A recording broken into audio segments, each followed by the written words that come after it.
Hello again, viewers, and greetings, fellow space travelers. This is Thorn of Night, and welcome to the 8th day of April 2024.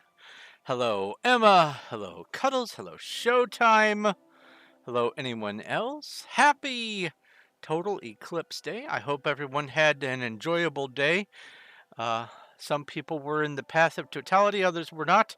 I succumbed to the traffic of the state and got so close to being in the path of totality that from where I was standing, I could see where it was totality.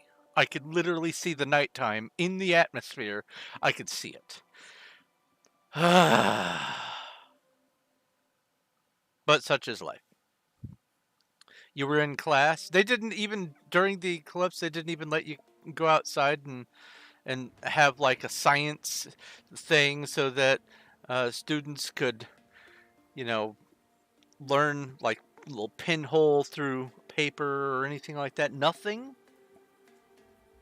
What terrible kind of state do you live in? Anyway, let's where did my windows go? Let's bring up this. Let's bring up that. Let's go ahead and click on this so I can say thank you to Elmaze11's Hogma Infinium, Sean, Little Cuddles, and X-Blaze Ninja Zero for helping to support my channel in what ways they can through Patreon. If it weren't for people like these, I would not be able to do multi-streaming, and among other things. So it makes a huge difference, and I'm ever so grateful for the support, but also the friendship from these people because I get to hang out with them on Discord, play games with them, all kinds of stuff. Speaking of Discord, I have a link down below to that if you want to join the Discord and become part of the crew over there. All you have to do is pick a role, and what's going on? Hide the body, forge wolf hide body. Oh no. Anyway, also, if you'd like to help support the channel, I have links to my Patreon, my Streamlabs, my YouTube membership, all that down in the description as well. And you can become part of the named folk at the beginning of my streams. Let's see here. And you also get to get a few different little perks. I've been thinking about enforcing a monthly short story, like one short story every month, that is available to patrons only, like $2 up patrons. That way it keeps me on task with writing, and it also gives me another perk to give some people. I'm thinking that might be a useful thing. 5 followers to go. Yeah, 5 followers to go, and then I can start doing the affiliate thing. Let's see here. I need to come over to the Discord, which is this button over here. And boy, I bet we've got some puns, some dad jokes, some good humor. Speaking of good humor, I woke up today with a dad joke in my brain, and because I had to be tortured by it, so must you. Do you know why a dentist never gets a statue built of them? Because the plaque is good enough. You're welcome. Let's see here. Oh boy, lots of dad jokes, including some catch-up dad jokes from yesterday. I was going to tell a time-traveling joke, but you guys didn't like it. Now that's very funny, considering I'm reading that one a day late. I hate when funerals are before noon. I'm not ready. I'm not really a morning person. Speaking of morning person, you know those moments when you suddenly feel like sad for no reason, or for a good reason. You're watching that saddest episode of your favorite show, or you're reminiscing about days gone by, and then suddenly you're sad, Or maybe you've got a condition, who knows? I've found a wonderful way to explain that away to make people uh, get some sort of meaningful kind of answer out of you that feels more esoteric. You say, I'm sorry, I've been assigned to mourn a stranger today. I think it's really poetic. Anyway, friends are like bananas. If you peel their skin and eat them, they disappear. Also, friends are like snowflakes. If you pee on them, they also disappear. Thank you, Ramen. To those who say the moon landing was staged, you're absolutely right. We didn't just accidentally end up on the moon. Yeah, it happened in stages. Anyway, oh boy, here are a bunch of dad jokes that are summoned by way of the eclipse. What's the most famous painting of an eclipse? The Mona Lisa. What did the sun bring to the solar eclipse party? A light snack. I like that one. How does the man in the moon cut his hair? Eclipse it. What do you do with the nose hairs, though? Who knows? What did the sun say when it reappeared after an eclipse? Pleased to heat you again. What kind of underwear should you wear during an eclipse? Oh, I should have read this one before. Fruit of the moon. Ah, yes. Yes, definitely. And mine is definitely a full moon. Anyway, how do you organize a solar eclipse party? You plan it. I swear, there's only like 5 jokes left for now. Why didn't the sun go to college? It already had 1,000,000 degrees. Interestingly enough, the surface of the sun is only several thousand degrees, like I think 7 or 8,000 degrees, something like that. I say only, it's pretty darn hot, but it's a lot less than below the surface. Have you heard about the restaurant on the moon? Great food, but no atmosphere. That's not to be confused with the restaurant at the end of the universe. Not the end as in which side it's on, but the end as in the far end of time. Ooh, excuse me. I had a hiccup try to strangle me from doing puns, I guess. All right. Why did the teacher bring solar eclipse glasses to school? She had bright students.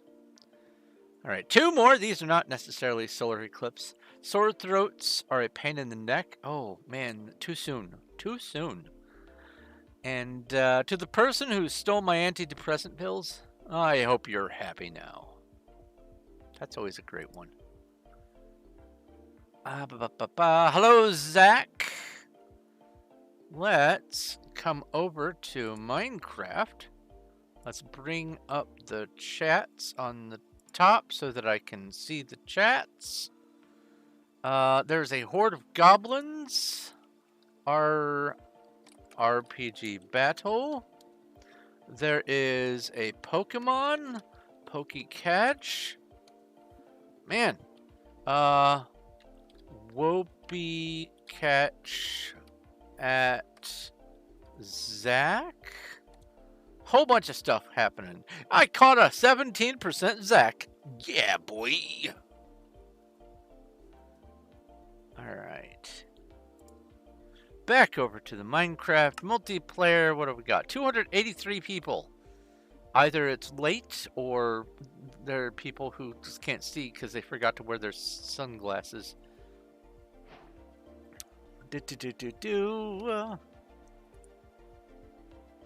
Oh, I need to grab my advertisement from over here on Discord. And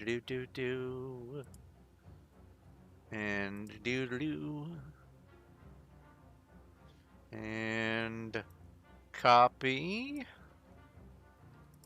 And then come over here, minimize this, and bring the chats back up because apparently I clicked on the wrong spot. Let's go to Candy first.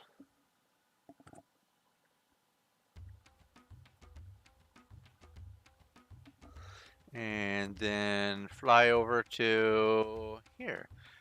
In honor of the moon, let's put the moon in front of the moon. Oh, wait, that's a neat little view there. Hold on. Screenshot. Ooh. That's nice. That's nice. Hope everyone had a great eclipse day.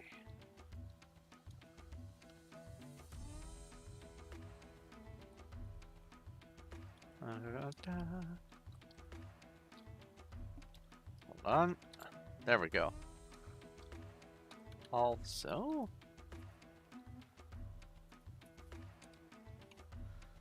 ooh, that's a lot of purple.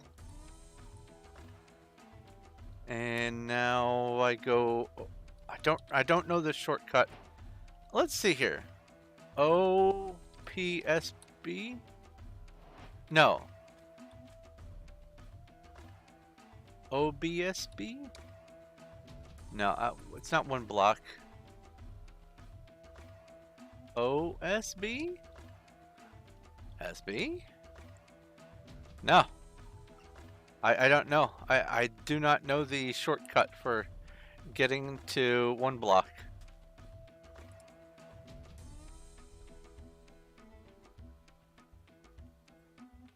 And then I'll just moonwalk because eclipse. And come over here. Well, first off, hey, a bunch of people. Troubled Cupcake. Hey, it's Cuff Muddiputs. Who, by the way, don't read their name backwards. You'll be saddened. Let's see here. Also, happy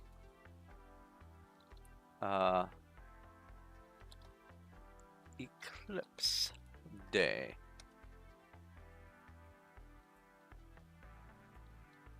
And now we go to wild.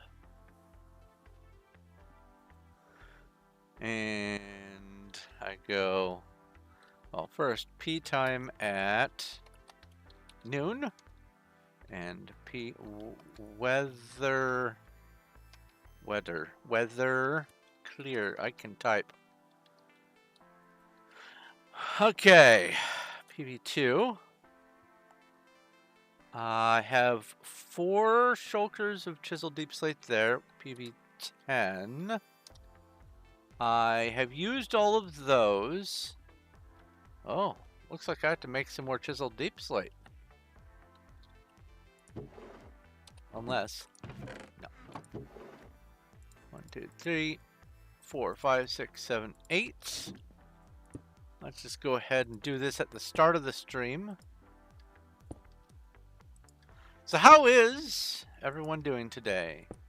I saw that Cuddles got to see a total solar eclipse. It's a life-changing experience for some people. And if you can't get in the path of totality, you still get to see a normal eclipse, but it is so drastically different that extra couple miles makes. Oh, I almost forgot. Boo boo boo. There we go. Just chilling like a villain. Alright, let's just make some Chiseled Deepslate. Let me answer, lad.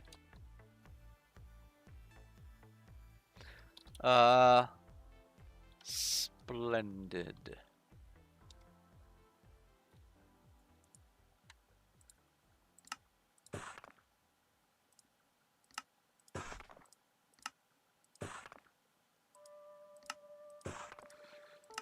So yeah, even with leaving a little early today, and having a plan in place. And even with only living like 100 miles away from totality, what I was not anticipating was that the whole state would shut down because of traffic. And then, as if by magic, no one was on the road after the eclipse. But leading up to and during, it was deadlock.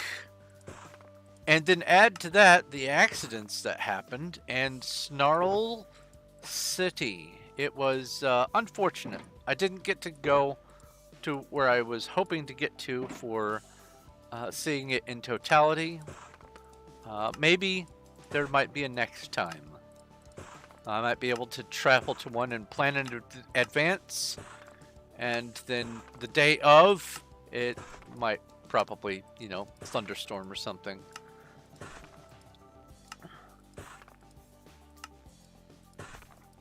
But it'd still get really dark, so it might still be worth the journey, the adventure.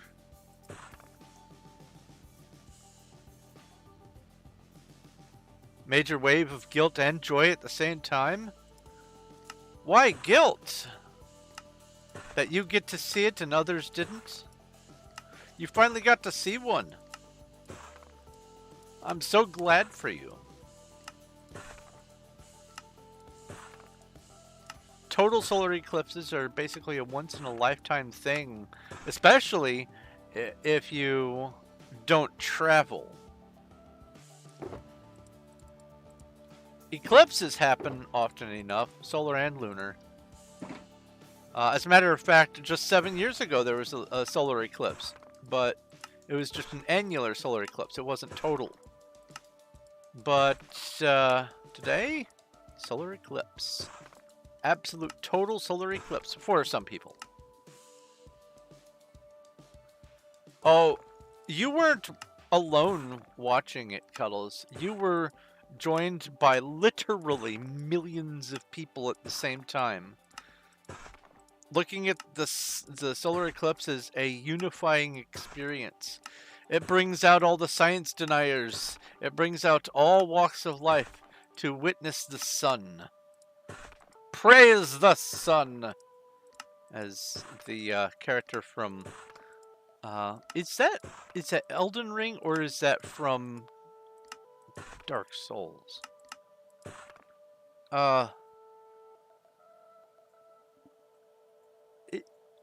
Is that character... Which one's that character from? I don't remember. I have played neither, so I don't know for sure.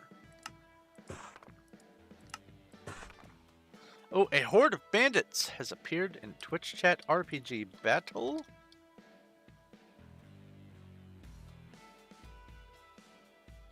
Ah, I see.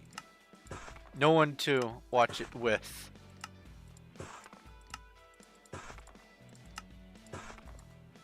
I mean, you could have gone outside and said, "Hey, anyone hear me? I could use a snack."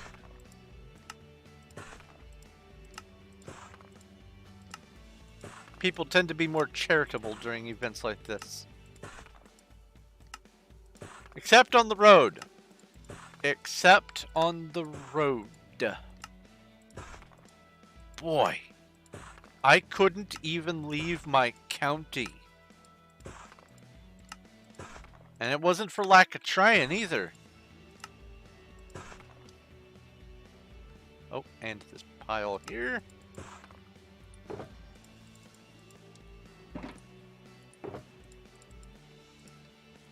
Did get to enjoy some snacks though. Some Sunny D. Oh, maybe I should have just known that this was going to be a cursed eclipse. This is the first solar or lunar eclipse that I didn't get my hands on some moon pies. Went to 3 places beforehand, no moon pies. Either no longer carry or fresh out. Very sad. But I got Star Crunch, Star Burst, Eclipse Gun, Sun Kissed didn't drink any of that, but Sunny D, drink some of that. Some Cosmic Brownies and Star Crunches for some more snacks. You know, good times. Neighbor brought you some barbecue for dinner. There you go.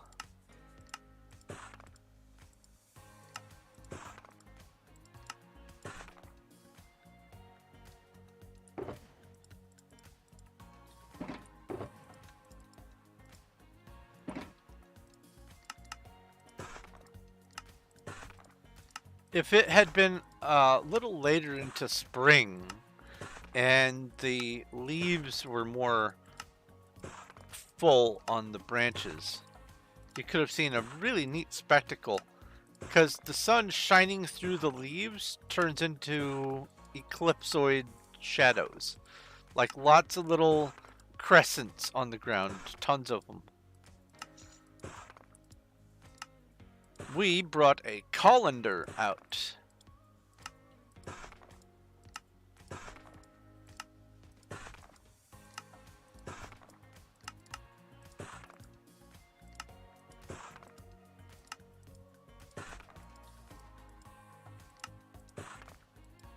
Oh, there's that. And almost there. 1, 2, 3 more to go.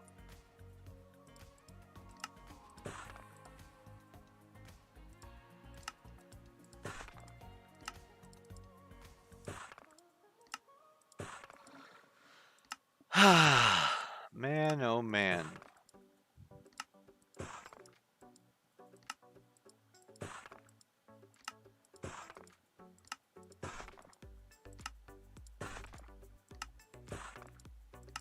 Boo, boo, boo.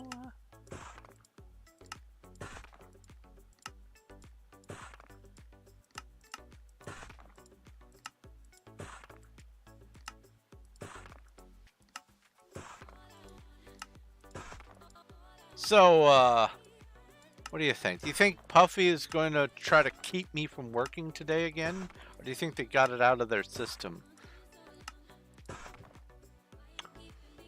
I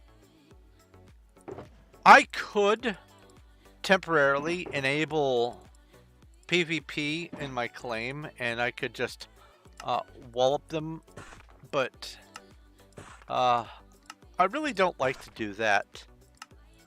So if they are going to be a menace today, then what I might do is come down here, do some sorting, or maybe do some mining. I have lots of mining that I could do. Work on my liminal space build. Other things I could do. Could go to the end and load up on endstone. That is actually something I have plans on doing in the future.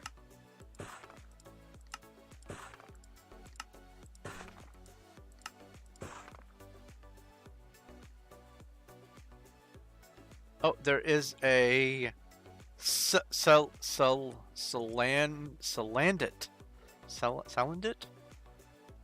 pokey catch.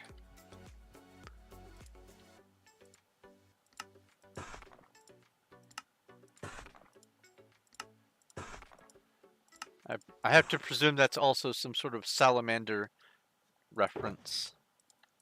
Uh-oh, it's Tamara Diamond.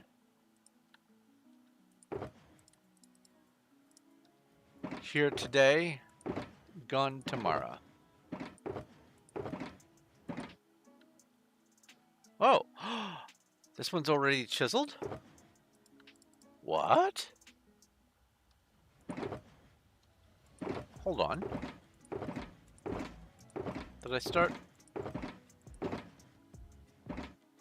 There was a chiseled one in there? Oh, happy day. Less work for me. PV2. And then come up like this. And then bring these up here. pop these down. All right, let's get to building slash back. Oh, good, I am here. Is Puffy? Oh, Puffy is on.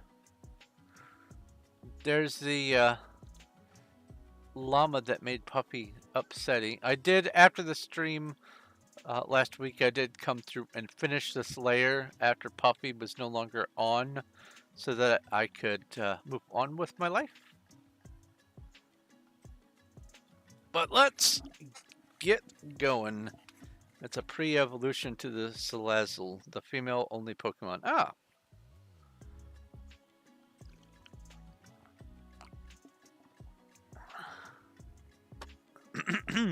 Okay, drink some tea.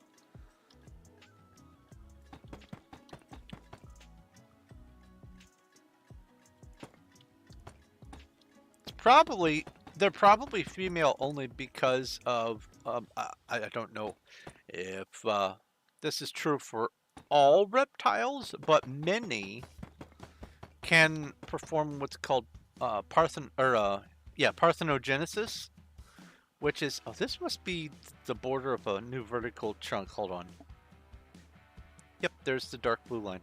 Anyway, parthenogenesis is when a population of some species tends to be all or excessively female.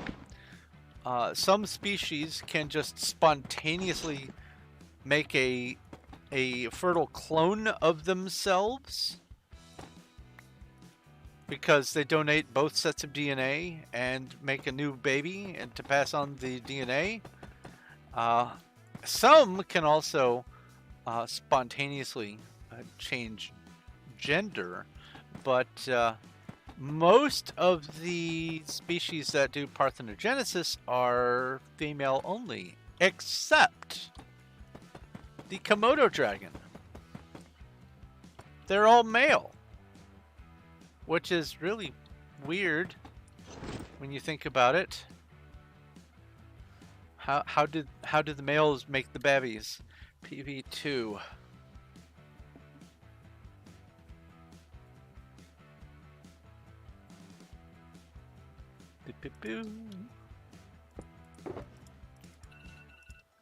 Alright, we have boop.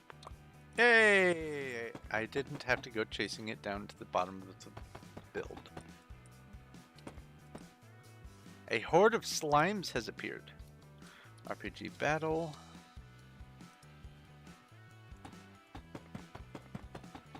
Oh, that's the corner.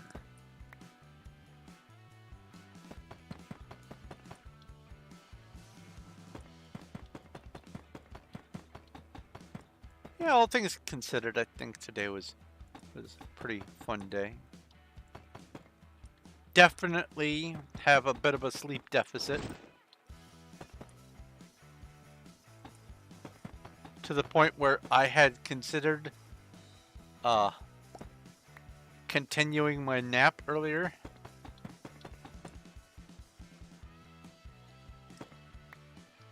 Stream go. Uh-oh. Oh no, hold on.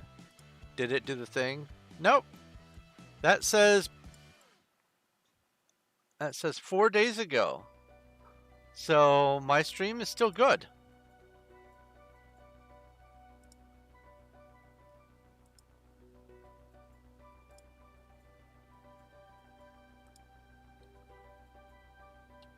Did you have a hiccup on your end? Is that what it was?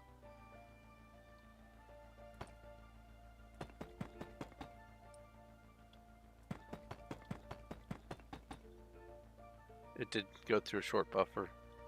That is something over which I have no control.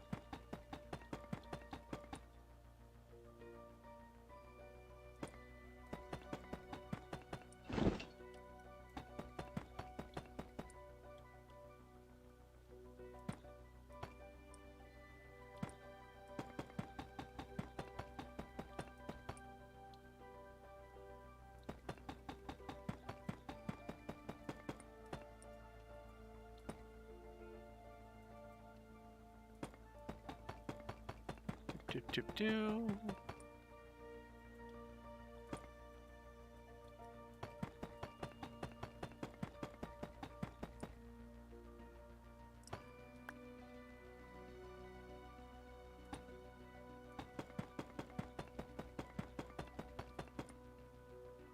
I'm trying to think how I will set up the patron-only stories.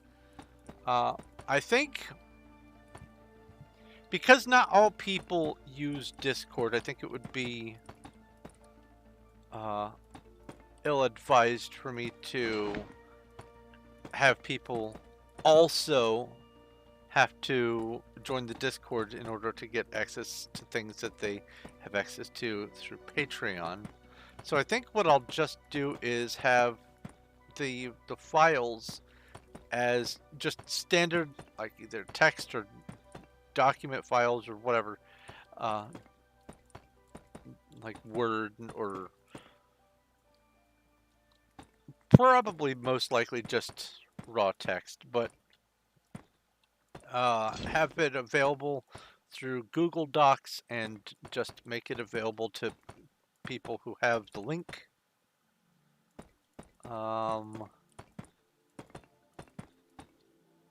If I was stupendously famous, I would probably, instead of people who have the link, I would make it available to people who have the link and are whitelisted, because that's something you can do through Google Docs. But I think just making it available to people who have the link is good enough.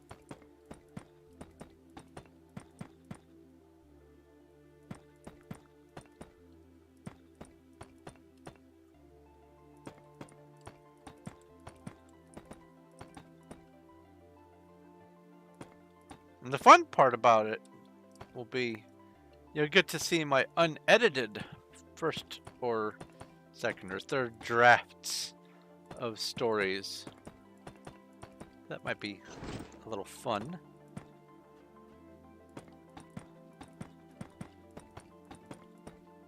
Get to read them before I put the spit shine on them.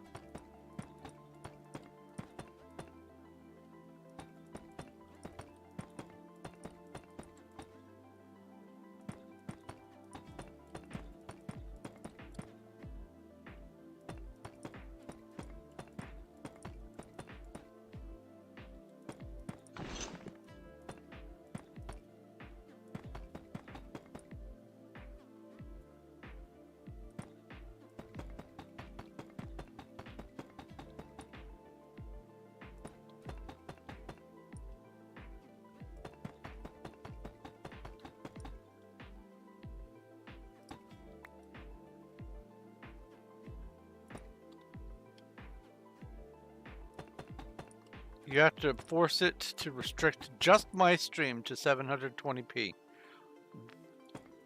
I wonder... Okay, so when I'm over on my YouTube dashboard, what does it say exactly? Error! Please use keyframe frequency of 4 seconds or less. Currently keyframes are not being sent. I wonder if that's what's causing it. Not being sent often enough, which can cause buffering. The current keyframe frequency is 8.3 seconds.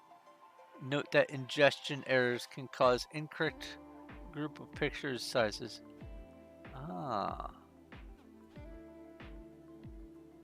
I will need to be reminded to look into keyframing.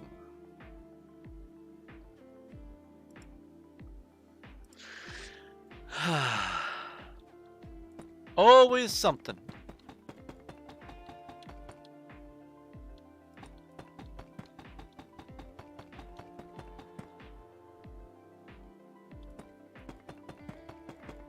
Thank you for filling out Form E.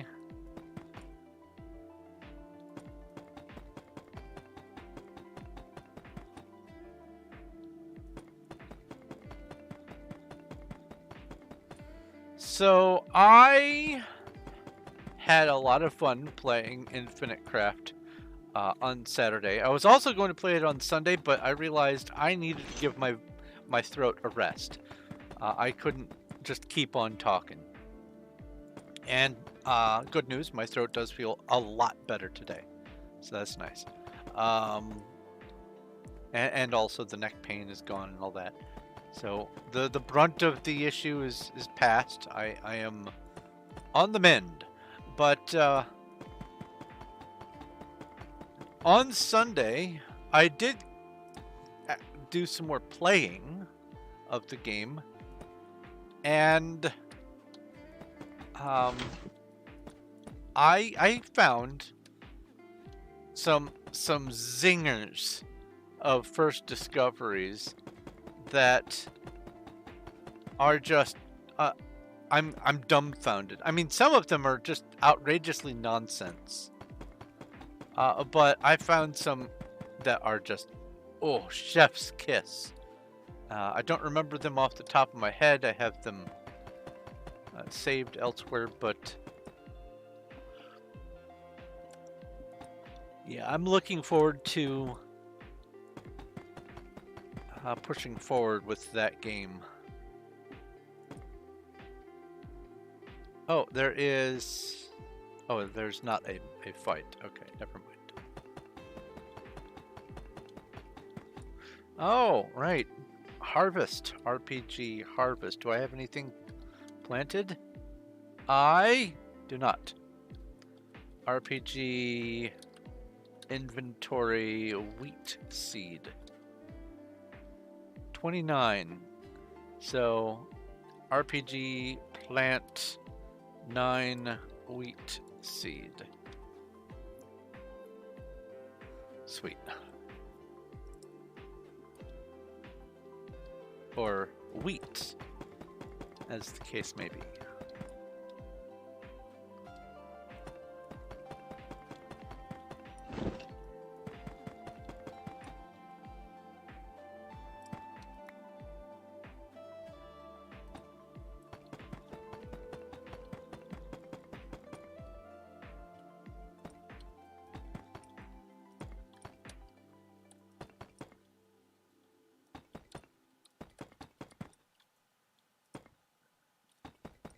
So apart from the solar eclipse, anyone have anything interesting they did this weekend? Oh, I have a Slowpoke in Twitch chat. Pokey check. I think I have the Slowpoke. I do. Also a horde of flying wyverns. I only have the one of the 5 stone arrows. RPG make 10 stone arrow. Oh, okay. RPG battle. Sure. I had enough to make 10. Sweet.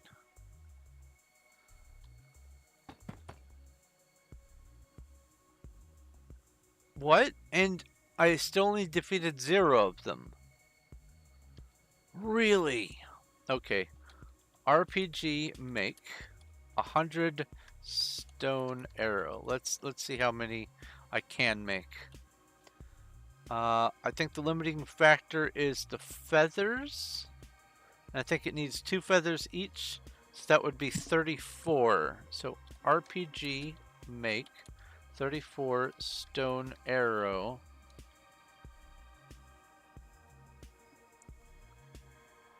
And let's just try that again just to make sure. RPG make 50 stone arrow. It's limited by the feathers. Okay, cool. So I can go RPG make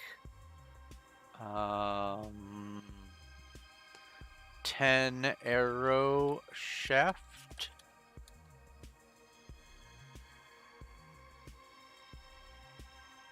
Yeah, okay, cool.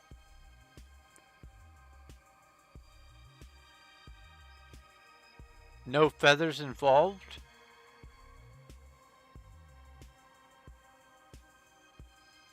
It says it used... I had 69 feathers before, and I crafted 34 stone arrows, and now I have 1 feather left. So definitely feathers involved. It says you need feathers arrow shaft, and stone. It's 1 stone, 1 arrow shaft, and 2 feathers per. Anyway, that's right. It's okay to be confused. We weren't born knowing this. I'm still learning the things. No harm, no foul. Man, I'm so close to the top. This is wild SMP.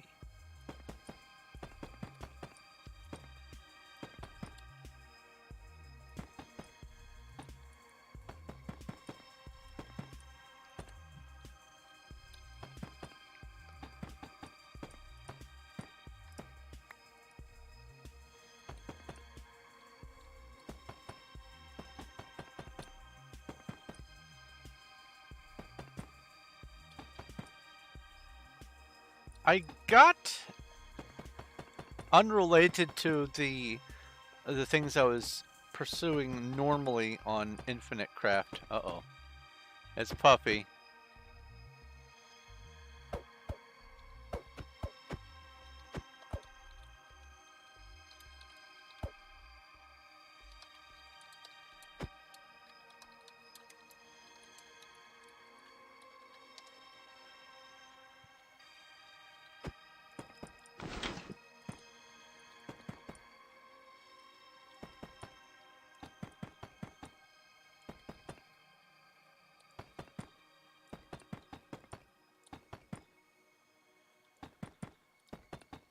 Alright, I think they're going to behave.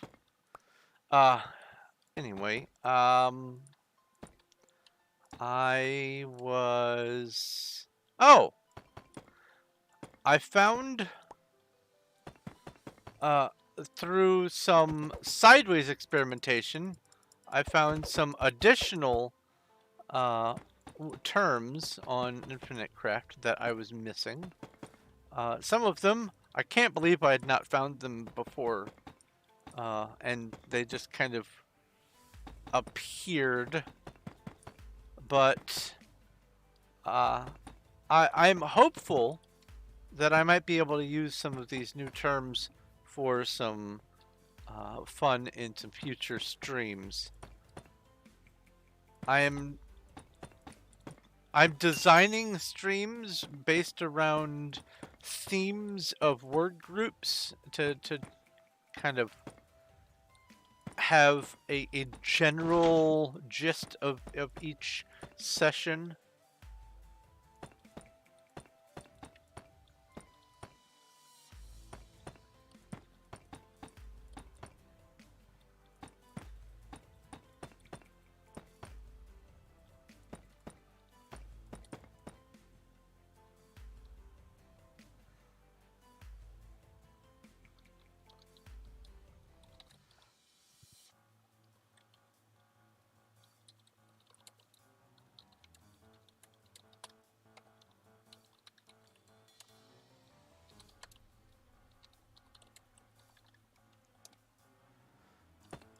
Uh,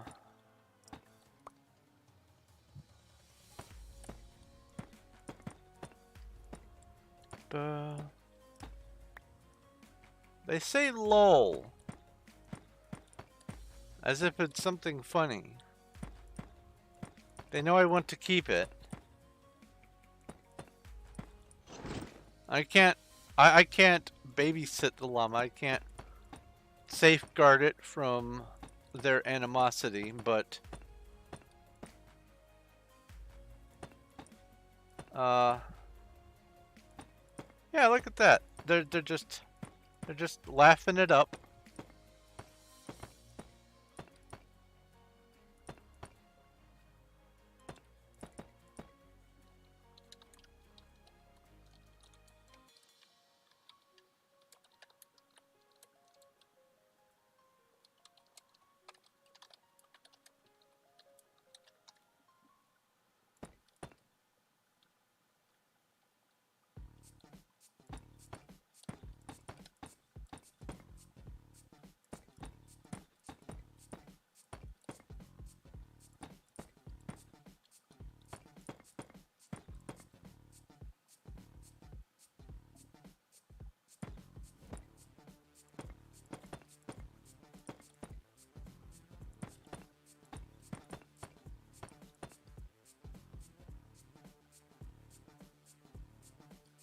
What has 4 letters, sometimes has 9 letters, but never has 5 letters? You're correct.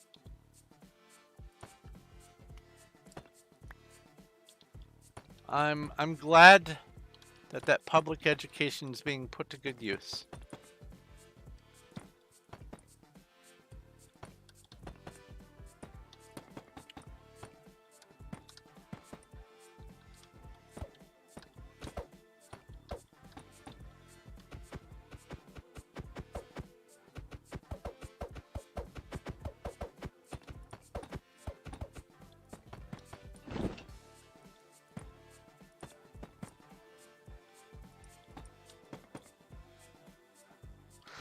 You got that from memes?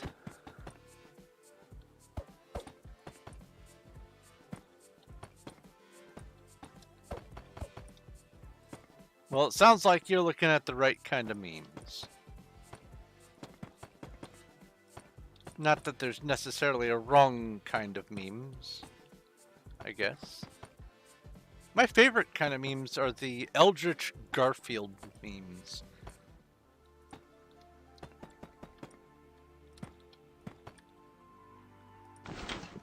Which, if you are unfamiliar with that, there's a whole genre of Garfield as a cosmic being. And it is out there.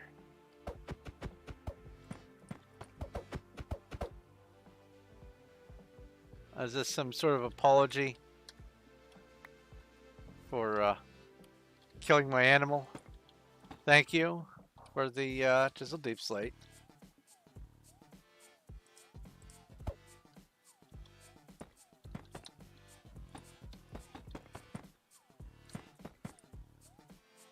I bet you're also responsible for pushing some of my other animals off. Maybe that's why my cat fell.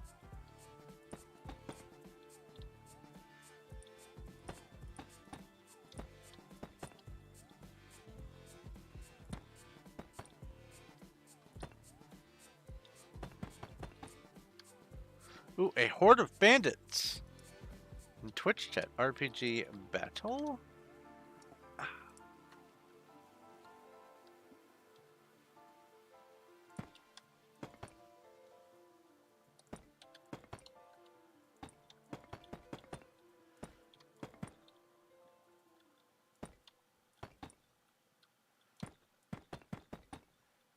Naturally spawned animals are very hard to come by on this server. And they go through periods of crowding and weird despawning events. So when I get one, I tend to keep it. But obviously that's not possible, apparently. I don't get to keep my animals.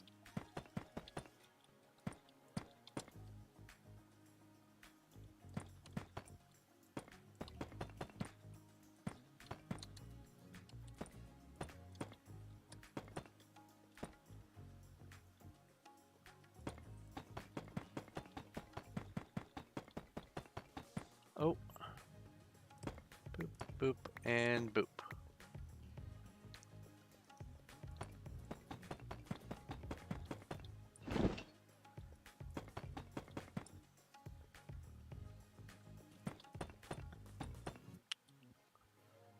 Oh, also, Whoopi catch little cuddles. Missed.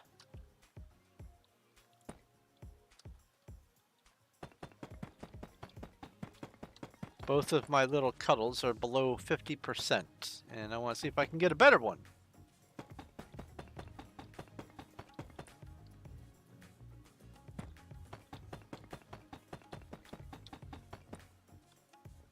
Eventually, I want to see if I can get a shiny.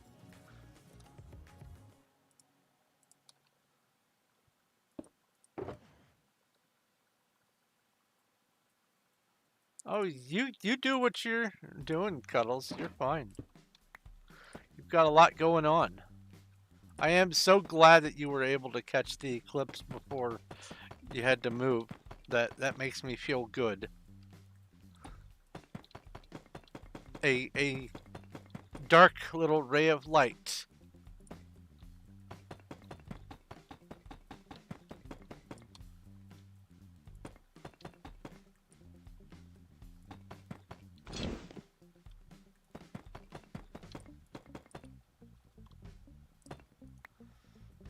Life is more than a box of chocolates.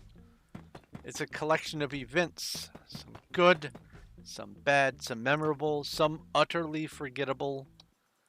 But when you can get something like a solar eclipse, or a good joke, or just being able to silently hang out with a friend while the two of you play video games on voice or whatever, it is nice to get the bright moments.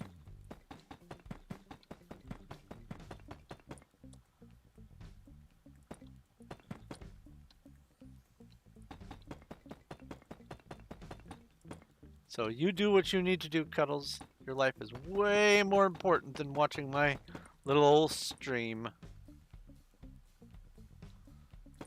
One more full day left. So I would suggest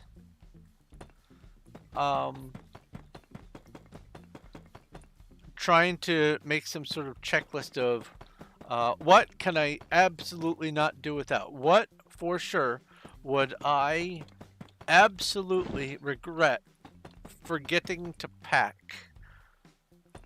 And just kind of look around and see if anything strikes your attention, makes you go, ah, this. My collection of bookmarks, or my most sacred crop top sweater, or whatever. It is a good idea to do a final once over.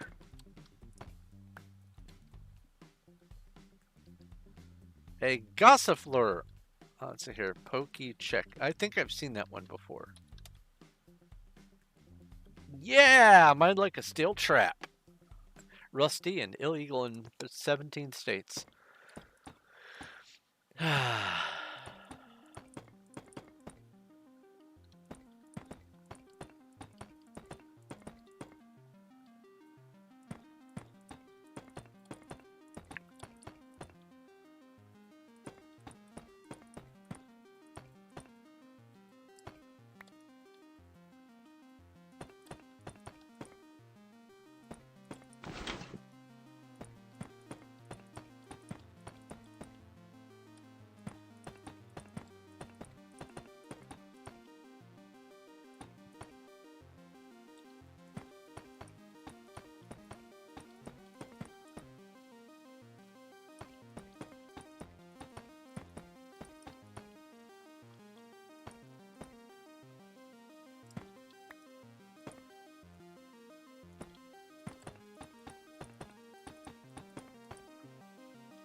Congratulations, Cuddles, on catching the Pokemon.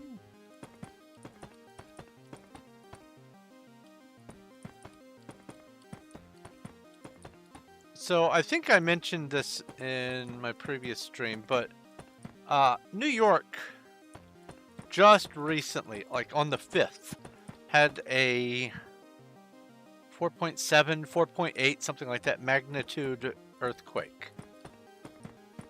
And if it was like in Los Angeles or something like that, that would just be an average Tuesday. But it was New York. They don't have earthquakes there. And so it was big news. Knocked over some trash cans even. Oddly enough, it somehow improved New Jersey. The thing that I saw mention about it, though, is imagine it's a couple hundred years ago and there's an earthquake in New York, and then suddenly a few days later the solar eclipse happens. If that wouldn't summon a new batch of witch trials, I don't know what would. Because if you don't understand how things work like that, you want there to be a reason, and it's easy to blame.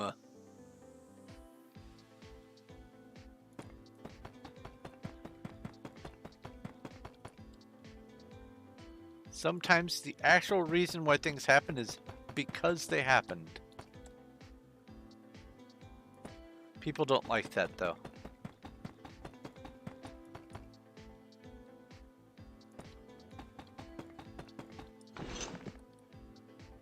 Ah, buffalo is a noun. And buffalo is a location, yes. And buffalo is a verb, meaning to bully. Yeah. And therefore, if you take the words and put them together, you can make a sentence like buffalo, buffalo, buffalo, buffalo, buffalo, buffalo, buffalo, buffalo.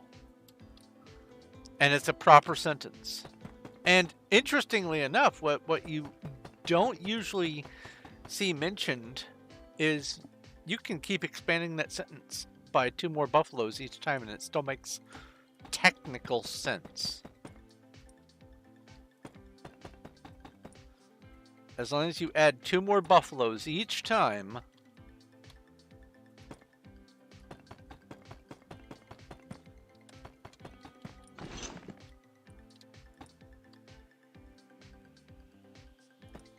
has to be an even-numbered herd.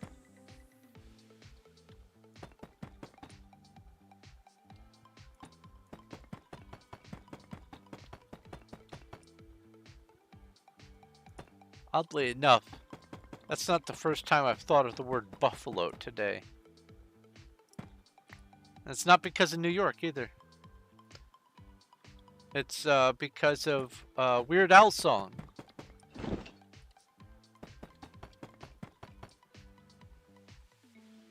About the Flintstones. The lyric is Royal Order Water Buffalo. Let's see here. A Horde of Slimes RPG battle. That is RPG battle. There we go.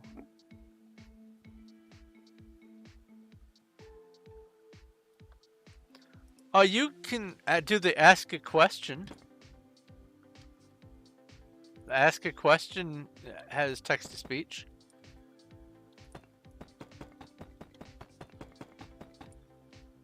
I don't know if there's a limit to how many syllables or whatever, but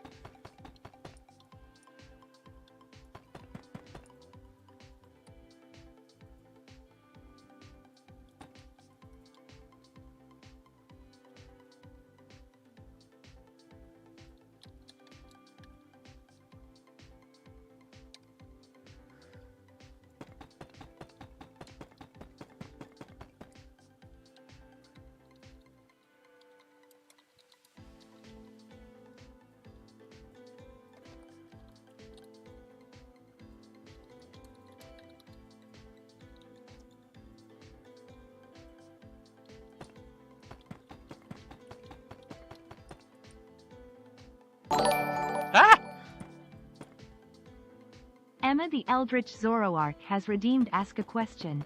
Can TTS say, Buffalo, Buffalo, Buffalo, Buffalo, Buffalo, Buffalo, Buffalo, Buffalo?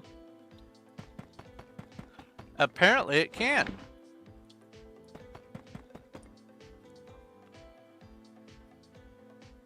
And it said the right number of buffaloes, I think.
Do. Sorry, I have not been chatting. I've been responding in chat by typing because I doubt that the rest of them are watching. So if I want to communicate, I have to use my fingertips. Let my fingers do the talking. That's almost the Yellow Pages slogan. Let your fingers do the walking.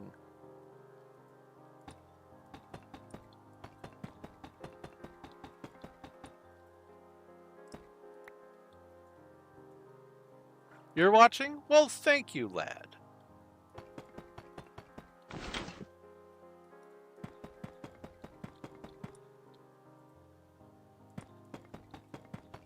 I appreciate it.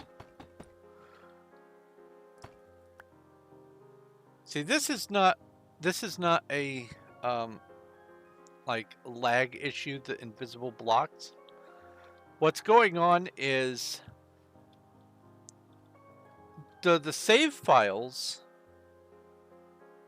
don't get opened up and temporarily put in memory unless they are activated. And now, because of the way chunks work, there are also vertical chunks.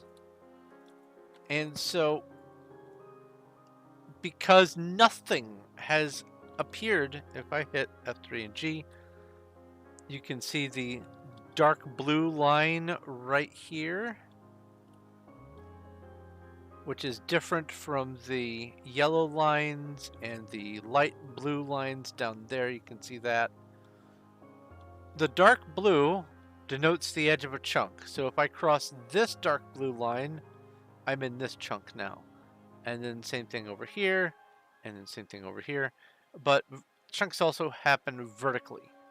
And so if I place a block there, that chunk has been accessed right there, but I betcha that's going to be invisible. Oh no, it isn't. It didn't go invisible this time. All right, well, whenever I begin the edge of a new chunk, especially at speed, there we go, new chunk, 2 blocks. It will hiccup. F3 and G. All right, you want to teleport. I don't know if you can fly, so I will go TP yes, and drink some tea.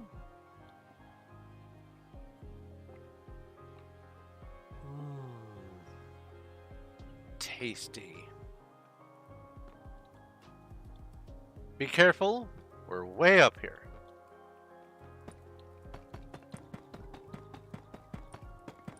Ooh.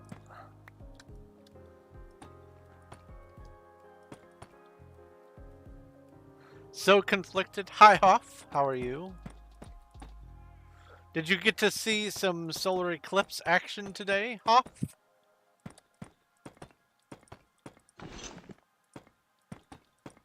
Oh, come on. There we go. Also, why are you conflicted?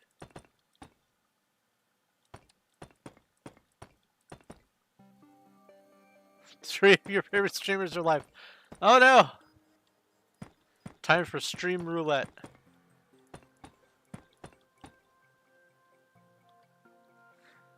Is 1 stack of diamond blocks good?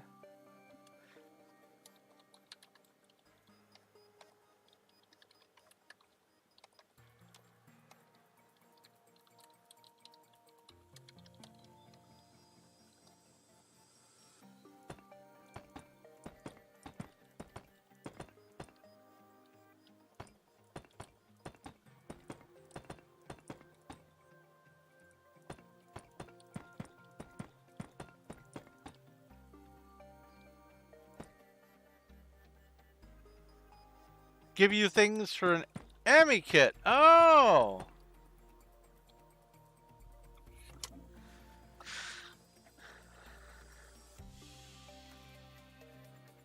I see. Let me let me come down over here. Actually, I will do this. I will go TP home cube center, and then TP yes. And then let's see, kit amethyst is available. Awesome, awesome.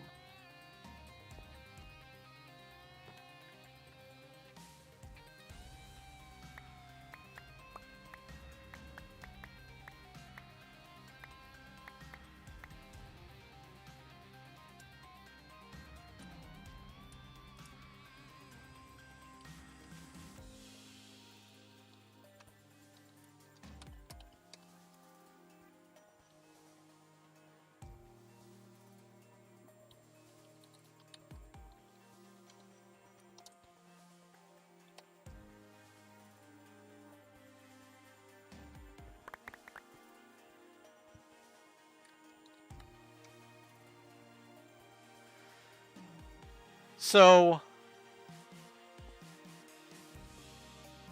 it's for Ashley.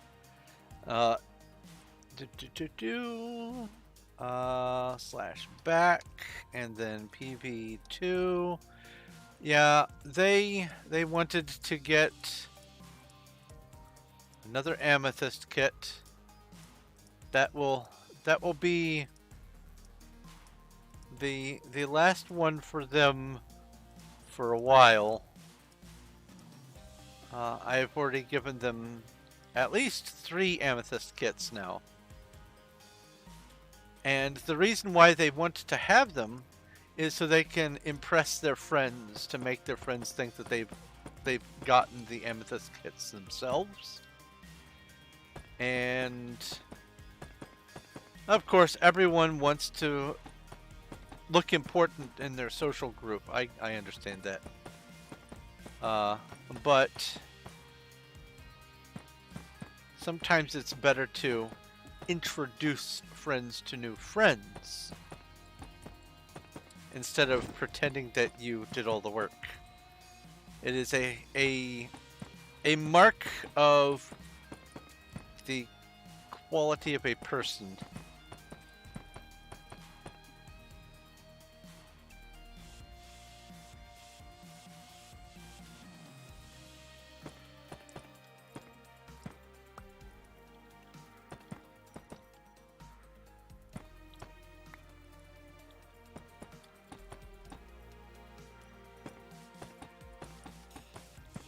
Yes, and Black Skull Boy is actually a bit of an obtuse person, but I did say I would consider it, and I was feeling generous today.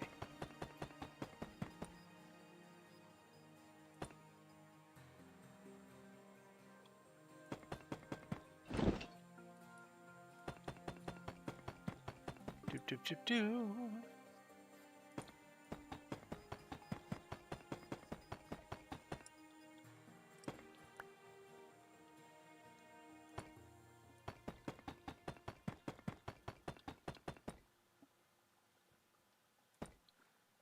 I will say, if I had known that those were coming, I wouldn't have had to spend the beginning of the stream crafting 8 additional shulkers of my own, but it's good to have them.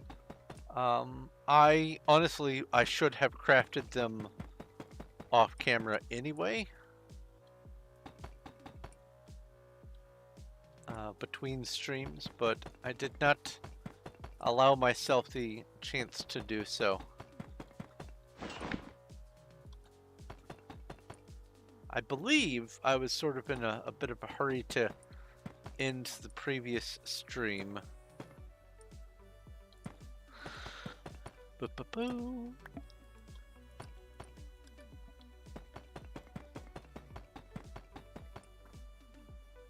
I also seem to recall that last week's Star Explorer stream also ended kind of abruptly. PV2.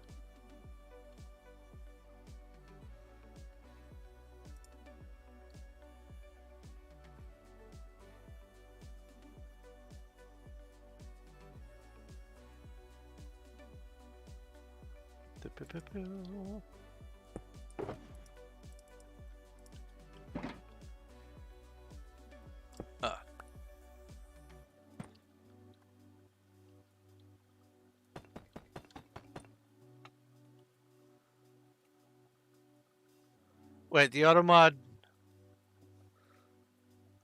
stops you from posting it, but not Hoff? That's weird.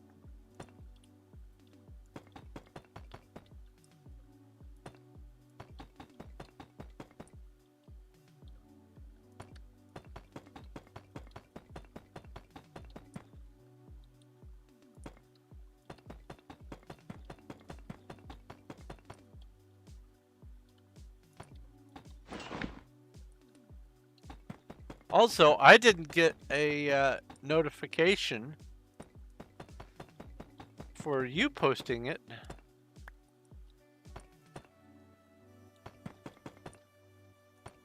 And that is weird. That word should, I would expect, should be just one of the default automod words.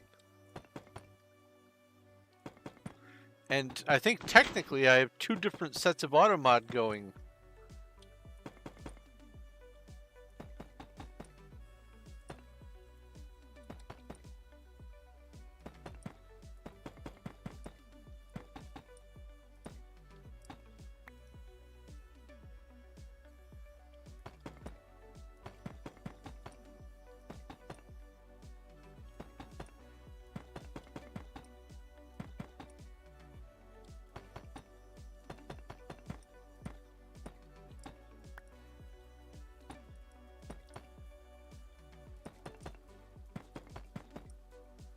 I had considered setting something up for today's stream to demonstrate a little bit of why and how an eclipse works and what the difference is between an eclipse, an alignment, and an occlusion.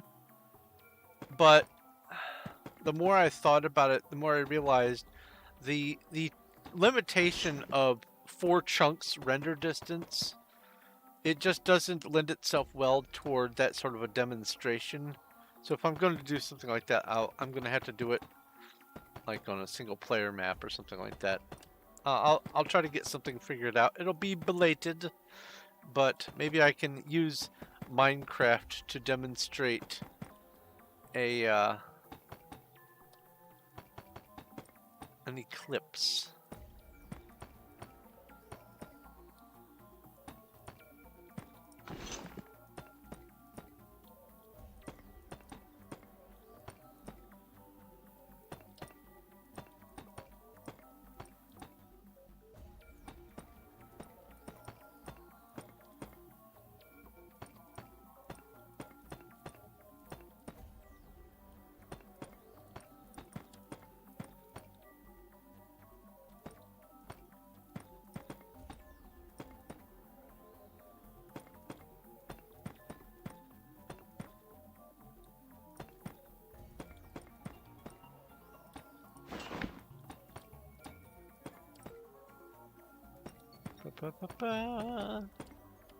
I think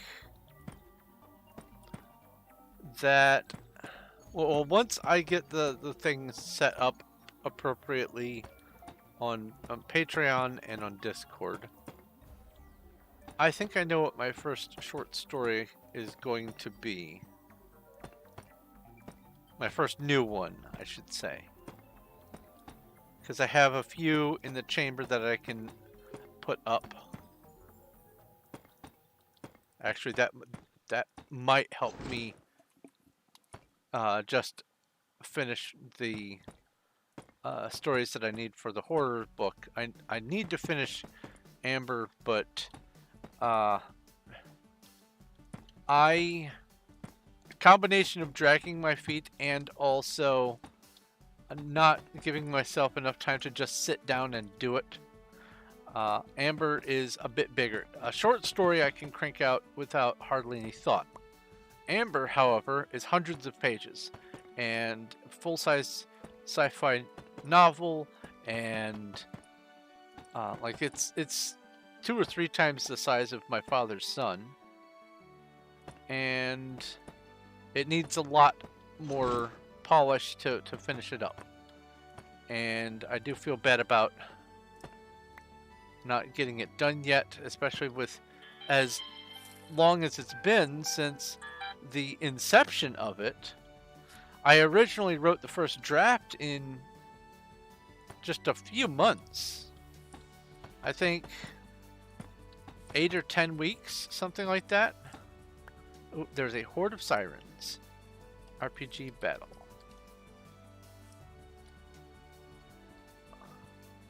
But editing it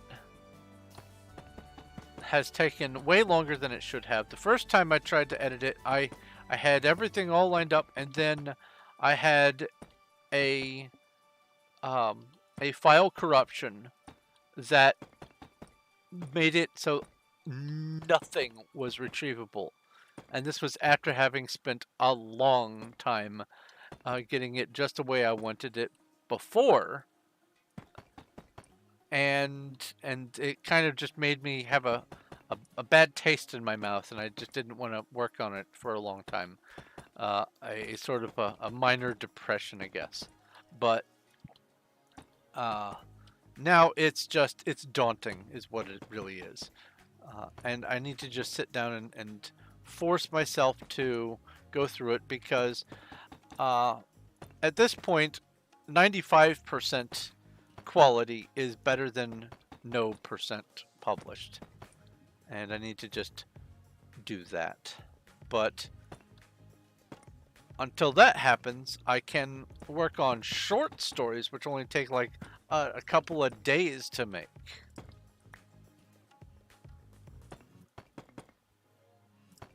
I've got a few disaster stories already lined up, and a few other short stories as well. But I think the disaster, the apocalypse stories, I think that's going to be the best candidate for getting a compilation book out. Especially because I already have a number of them done. And I have even added a few more to my list of ones that I want to do. One of them was inspired by Emma, the story that I call Flesh Cloud.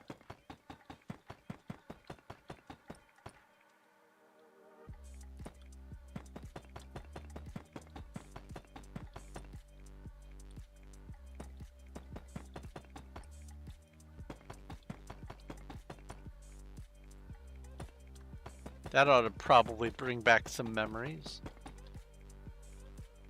Actually, Emma inspired 2 of them, Flesh Cloud and Matchstick Man.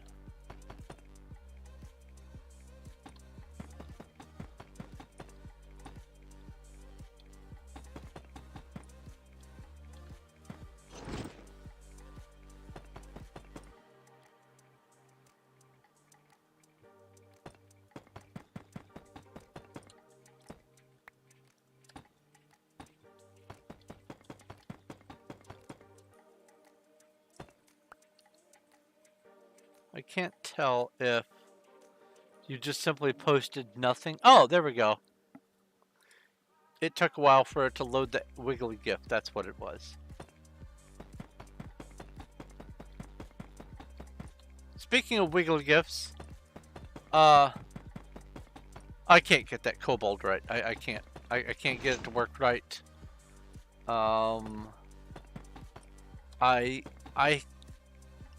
I can provide the individual frames, which need to be downscaled to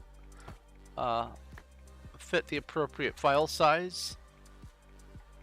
But as far as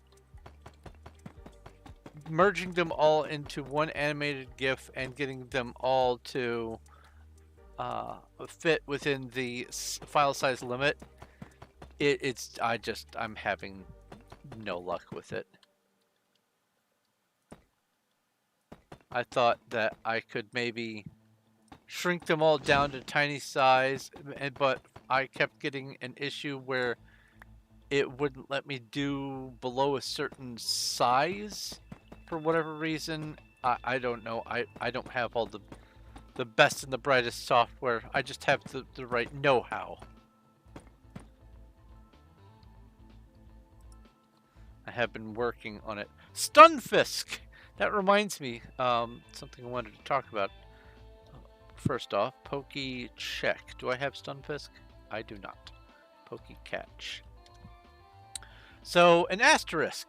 Everyone's familiar with the asterisk. It's that little six-pointed star that's bound, at least on the standard QWERTY keyboard, to the alternate key for the 8 across the top of the keyboard. It is also called the star, but asterisk, it comes from aster as an asteroid, astronomy, star. So I for lunch today, I made myself some fish fillets, and I put them evenly spaced on my plate. And I realized when I had finished it, before I popped it in for heating up, I looked down and saw that the 6 of them, because they were evenly spaced, made an asterisk shape. And my brain said, oh look, it's an asterisk. Which I enjoyed, but is probably a little bit niche.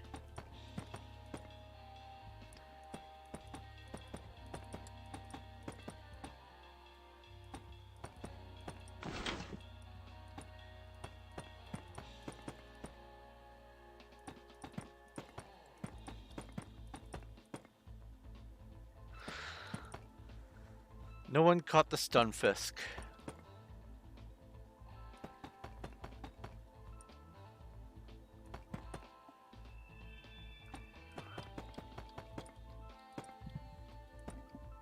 Ooh. Sabotaging eyelash. This time it's in my left eye.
So, I'm good to ask a question, and I suspect I know what the answer is for at least Emma. But if you had to focus on learning another language from apart from what your native tongue is, what language would it be, and why?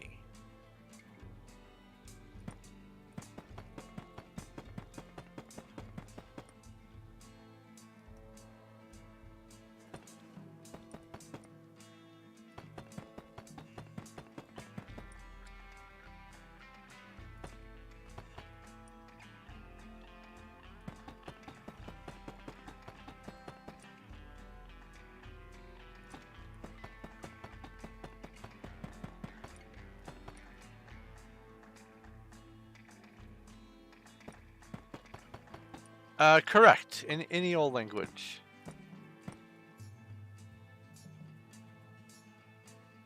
Spoken and or otherwise. It could be a programming language.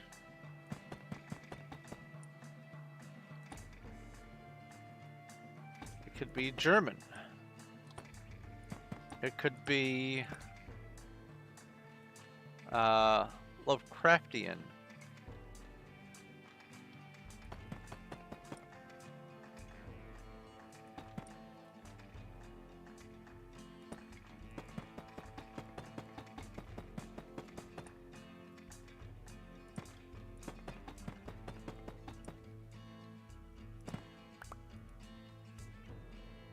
Benefit of deaf communities. Speaking of for the benefit of deaf communities, that's why I like to eat cabbage.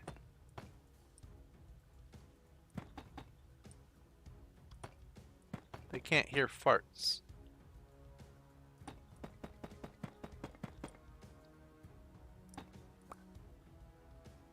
The language of reality itself.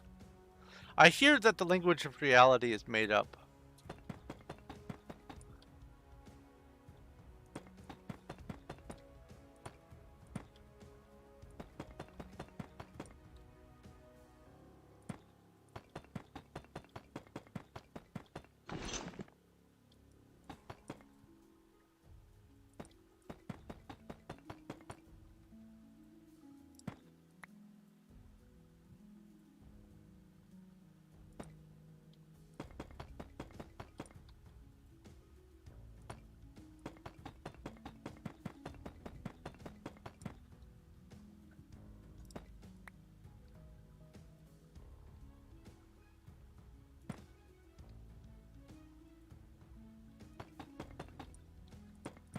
Imagine you could weave reality by speaking words, and you didn't know that you talked in your sleep.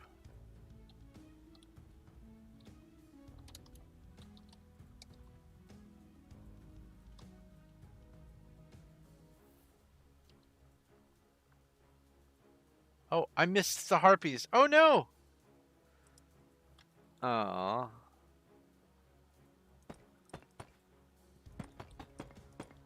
Oh, wait a minute. This gets the every others.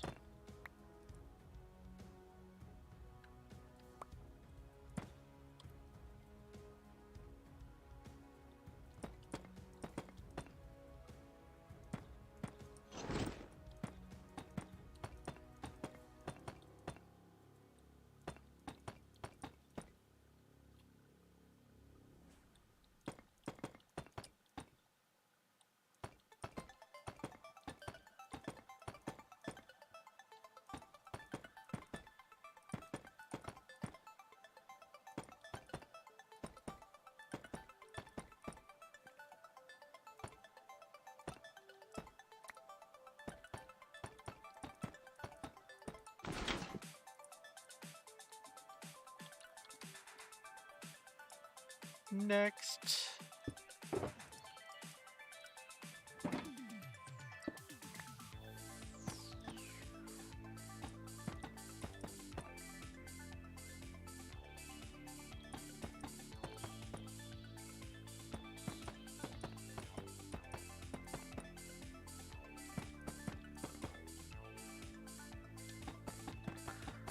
I grabbed a number of games from my old computer that I intend on streaming, including 3 different versions of the SCP-087 Stairwell game.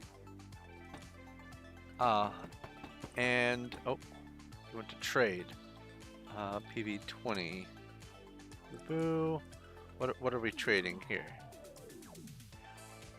Also, hello, Brangie.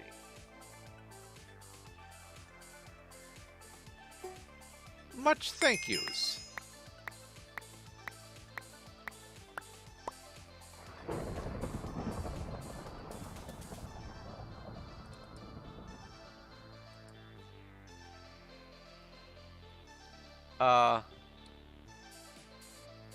I did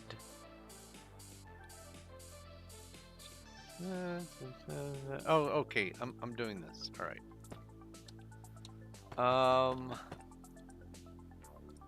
Uh-oh. Uh-oh. What was I talking about before?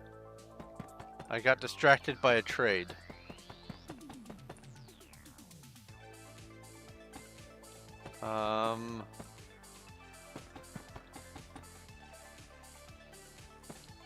I don't think it was about the language. Ah, yes. The games. So, one of the franchises that I have, I think all of the games for, is the Zork series. Zork started off as a MUD, text-based game, where you had to type commands and it would tell you what the results of your actions were. Walk north, pick up rope, climb ladder, that sort of thing.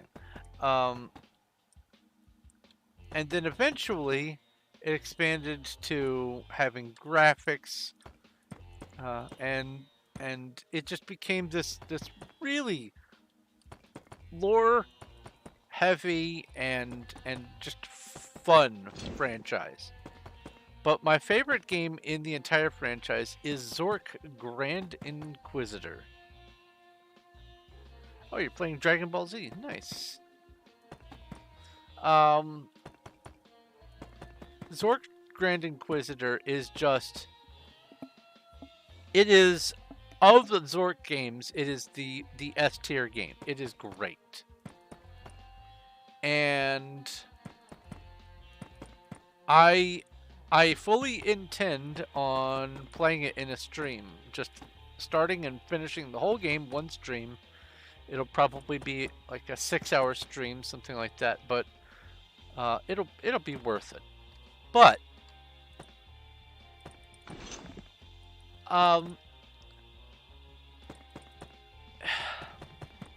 the game was made a long time ago.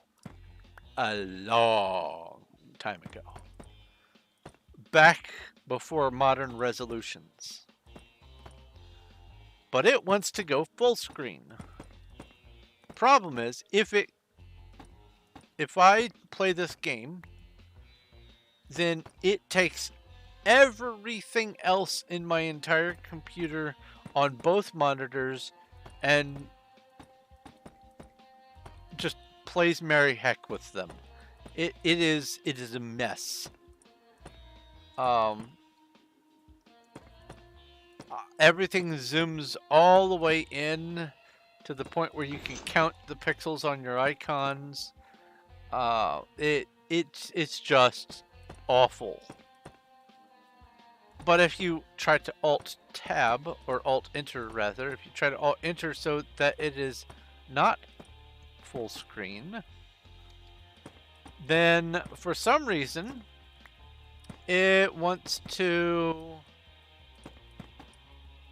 hop not only onto my other monitor, but also, even though the display for the game is on my other monitor, the mouse location is on the first monitor.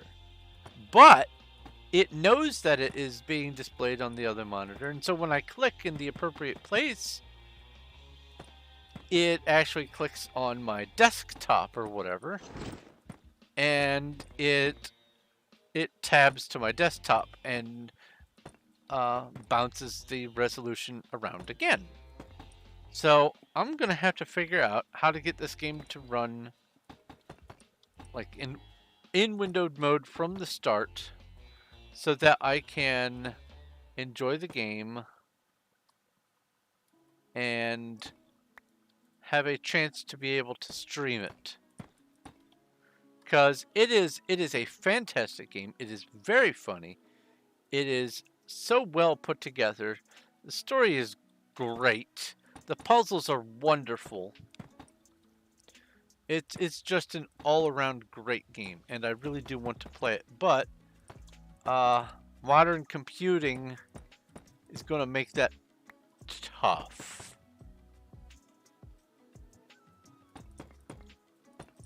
But I did get a number of other games, so it is going to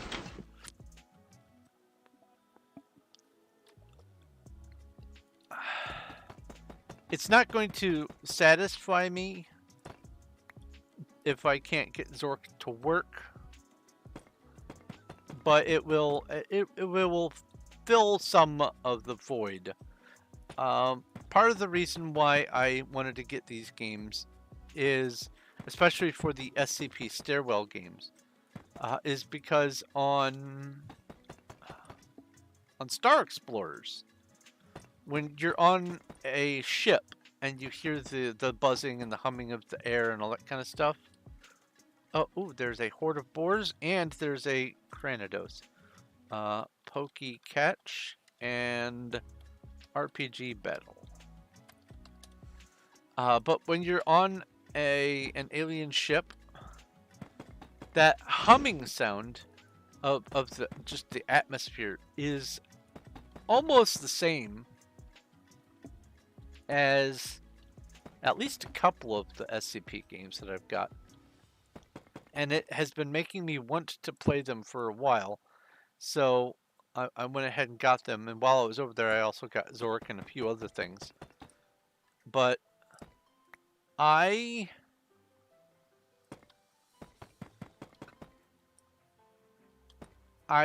don't know if I have a ready solution.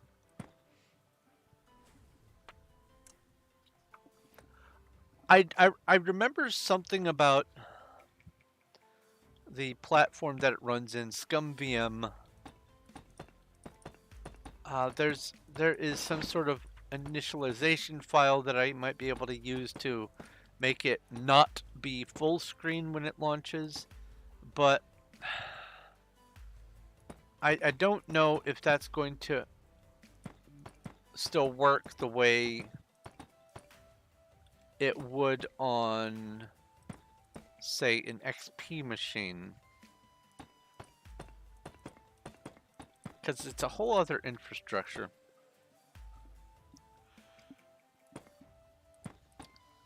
I'll have to figure it out.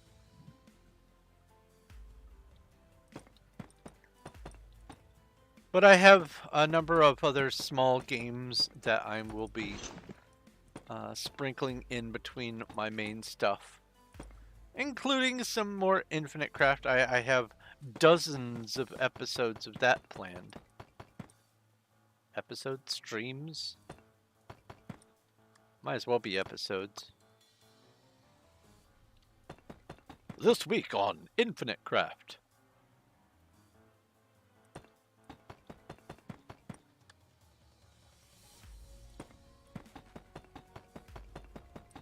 A man, a plan, a canal. Panama.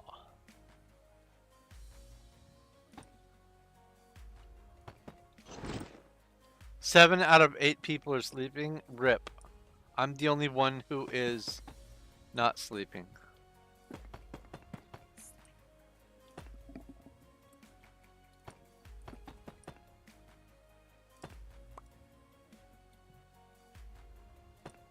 That's pretty rare, actually. I didn't think Real Time or Starlight were actually doing anything. I thought they just AFK'd. Ah, I bet it counts AFKers as being asleep. That's right. Here, I'll do this. AFK.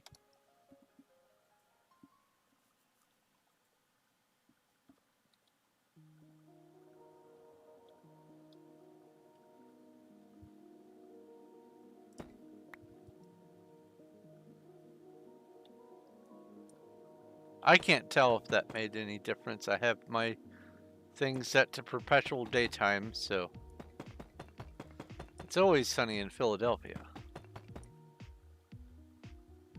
Oh, that is the last block on that layer. Nice.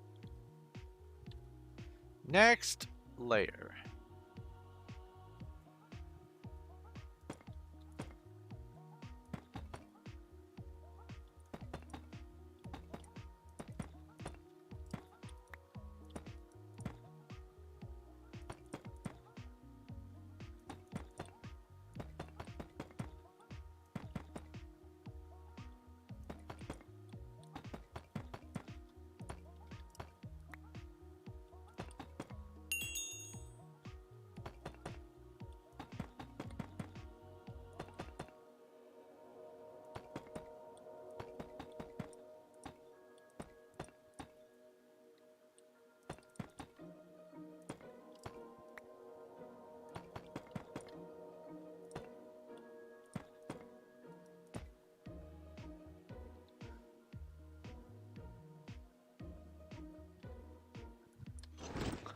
Well, not all telescopes use mirrors.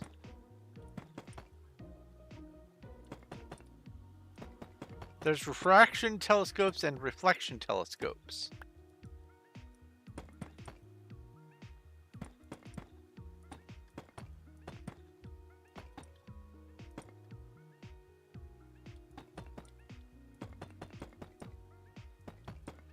So,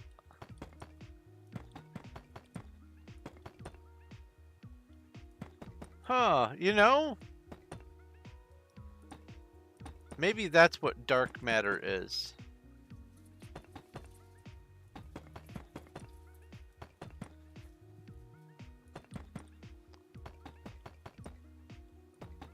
It's just a whole bunch of vampires in space. Or one really big vampire. Like Pearl from Blade. On galactic scale.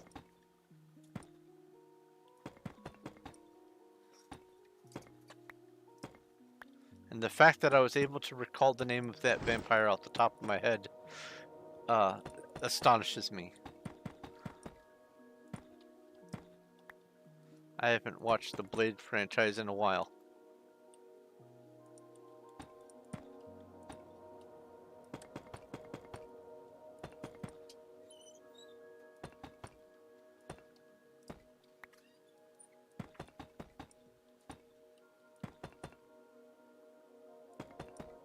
Who's the guy that plays Whistler? What was it? Chris Christopherson? That sounds right.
Oh, I just thought if I'm going to do one of the scenes from one of my stories.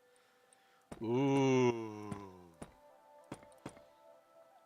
I had something tie things together. Nice. Oh, I'm going to do a forest raid. RPG raid forest. Actually, what I ought to probably do. Okay, there we go.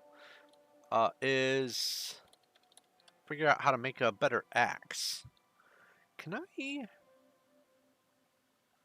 I do that in here? Night reload tab and pause the stream.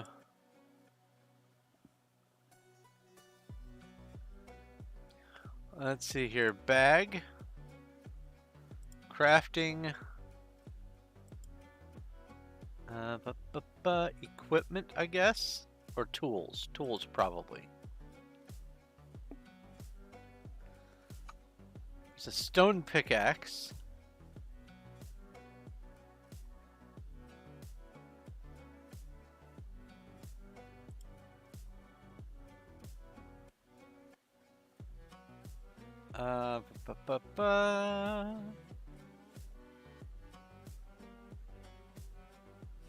And a stone axe.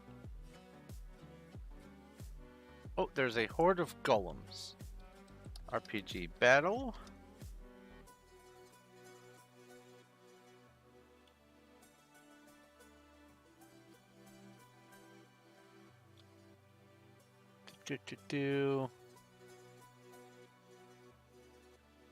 Yeah, I guess. Let's see here.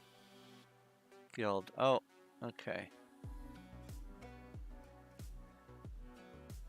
Side stream. I need to figure out the guild aspect on this.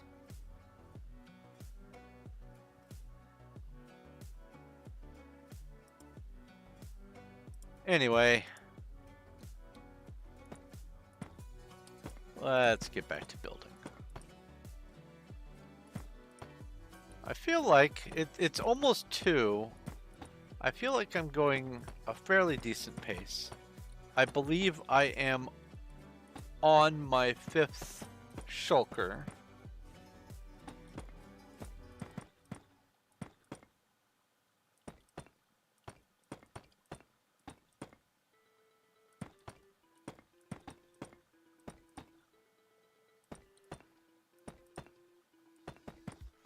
I'll see when I'm done with this inventory.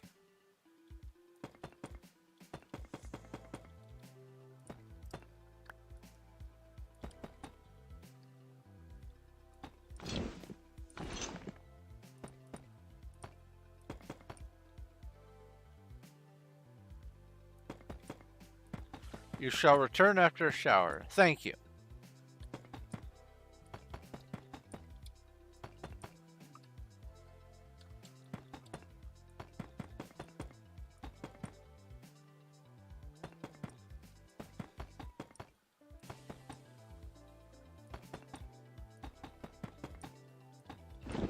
Ah, that's what I forgot to get when I went shopping. Shampoo. I ran out last time.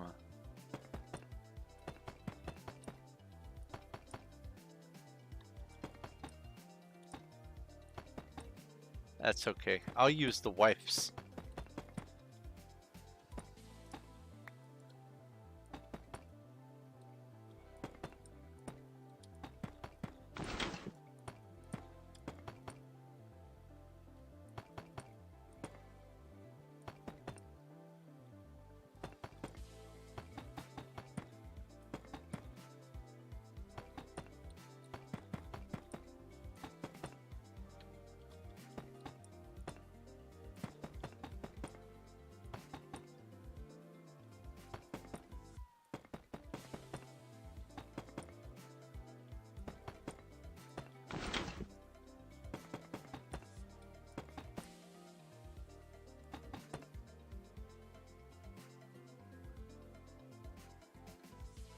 Wipes for shampoo?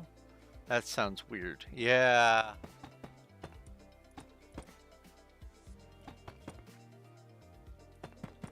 Yeah, I'm not sure where that's going.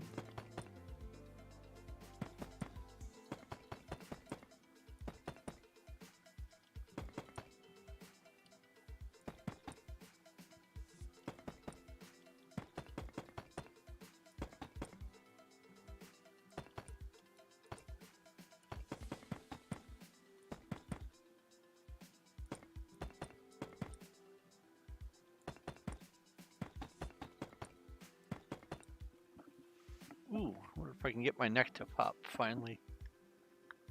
Ah, well, that's something. It's definitely better than nothing at all, I suppose.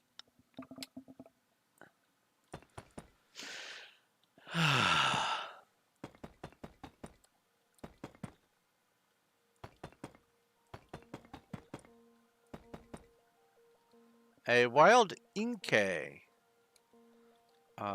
Pokey catch.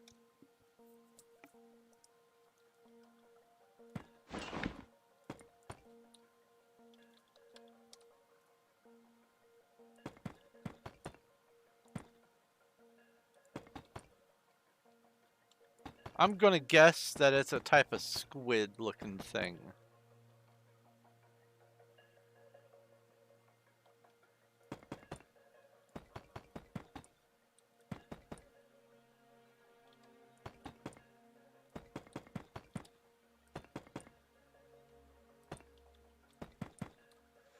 Ah, speaking of Pokemon, I think I may have found a few more Pokemon on Infinite Craft. I don't remember what they are. There's one word that I keep getting that seems to imply that it is a Pokemon. Something like a Turtwig or Turtwig or something like that.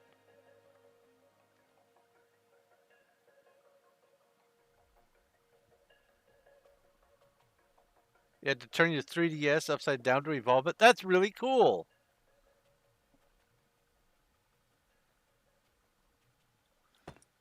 You are perfectly fine, Cuddles. Hey, I caught it! Here, let me finish this. No, I'll just go ahead and go look at it right now. Let's look at my new friend.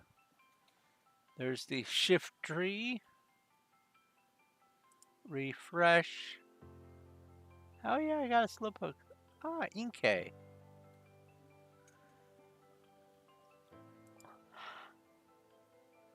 Houndour. I like the Houndour. The Houndour is probably going to go in my Goth team.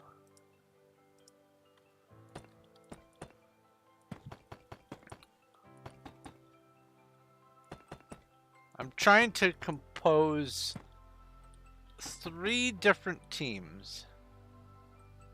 Houndoom. Can you evolve the Pokemon that you catch in this? Can you actually evolve them?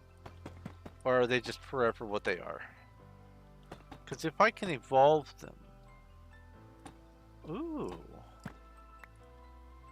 Probably takes a lot of work, though. For me, it's probably going to be easier to just wait for things to show up and catch them. But, I want to have at least 3 different teams. 1 Goth team.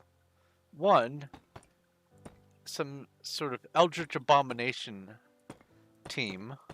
And then a 3rd creepy crawlies, mostly bug types and things like that. Little like scorpions and spiders and centipedes and maybe some moths and stuff. I think that would be neat. Things that skitter.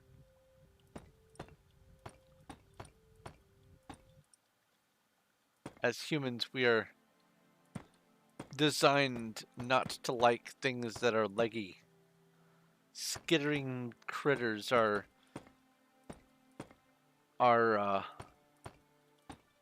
very phobia-inducing. It's why arachnophobia is such a popular phobia, because we don't like it.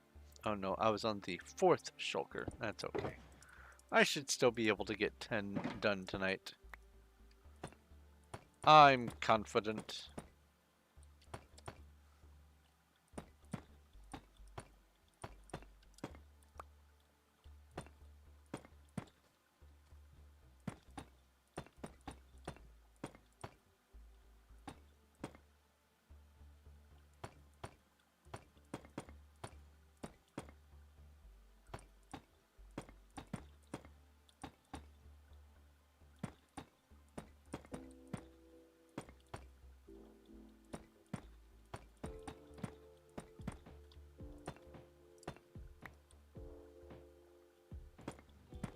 So last week on Star Explorers,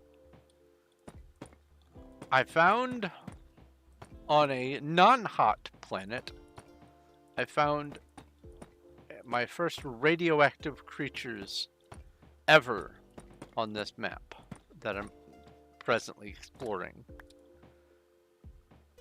Oh,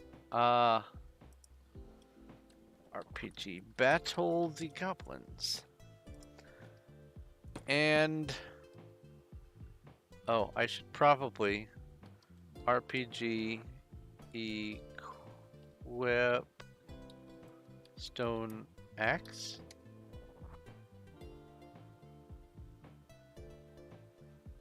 Oh, not something you wear. I guess you just use the highest tier tool automatically. I'll figure this out. Anyway, I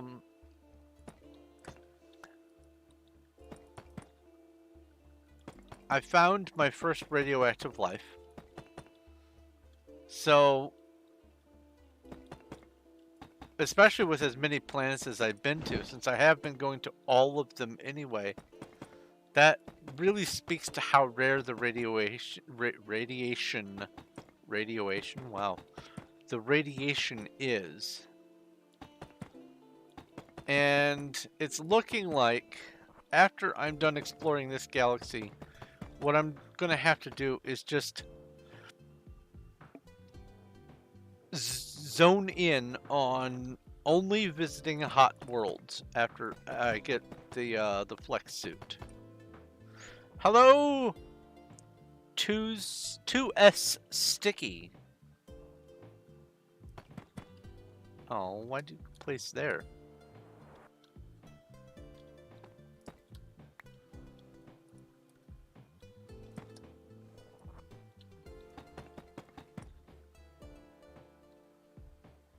You remember my Terraria 1.3 playthrough?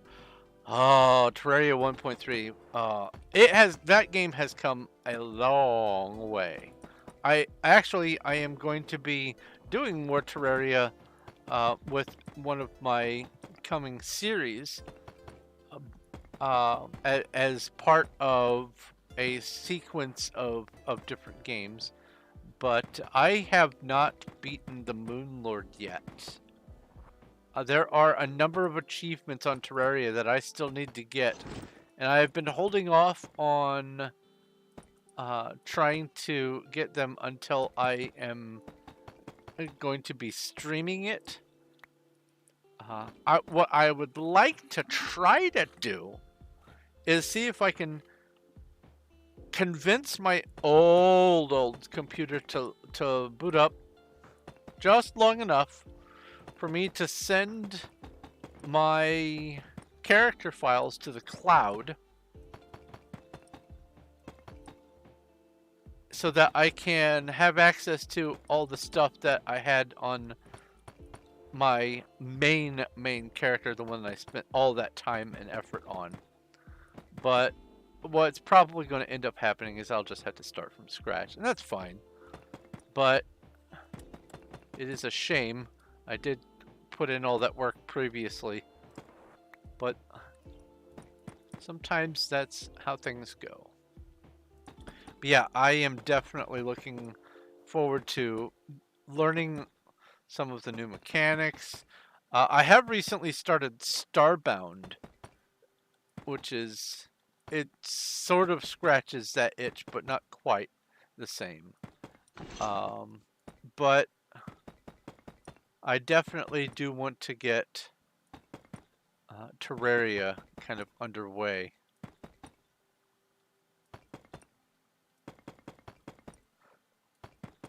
I think once I finish this Menger Sponge, I will feel that I have the freedom to expand to more games.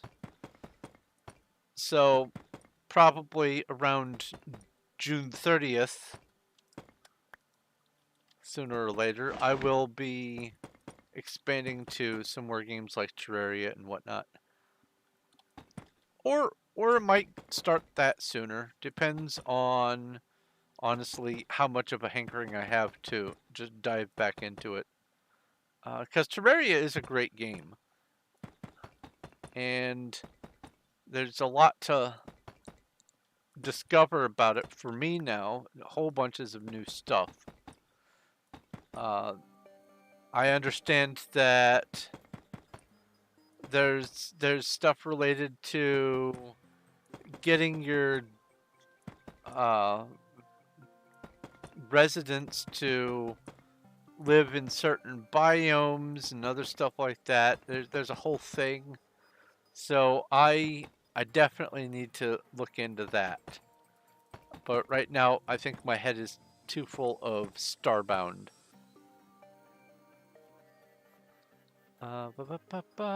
Dragon Explode.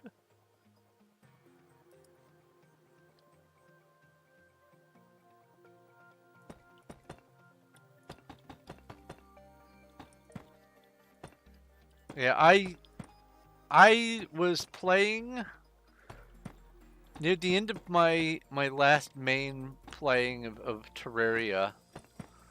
The Moon Lord had just become a thing. They hadn't properly balanced it. It was tough. I could get the pillars and all the acolytes and or whatever they're called, the guardians, whatever. Those were no problem. None, no problem whatsoever. And then the Moon Lord just, no matter what I did, I could fend off over 15 waves of the Halloween event and the winter event. I could no problem survive all those different hordes and the goblin raids and the UFOs and the pirates and all that kind of stuff. No problem.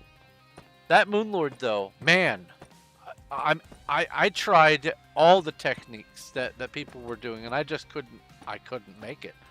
I had a campfire and all the banners and everything else for the healing.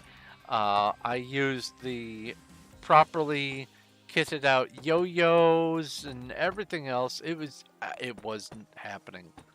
I tried and tried and tried. And then that computer kind of went kaputs.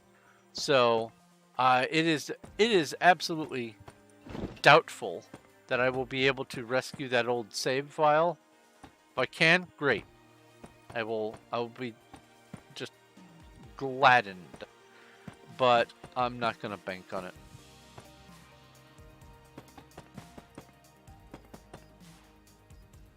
Ooh, let's drink some more tea here.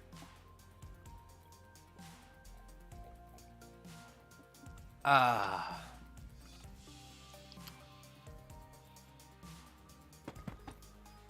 Getting toward the top of this.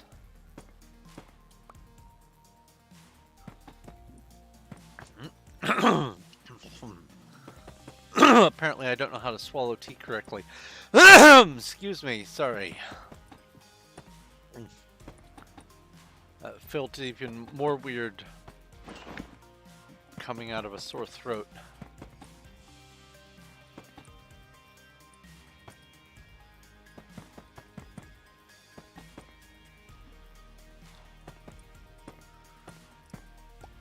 But yeah, I cannot put into words how eager I am to figure out what all the new different blocks are and figure out all the new fishing stuff and all the other stuff that's going on with Terraria. There's so much that has happened since I played that I might as well be a noob.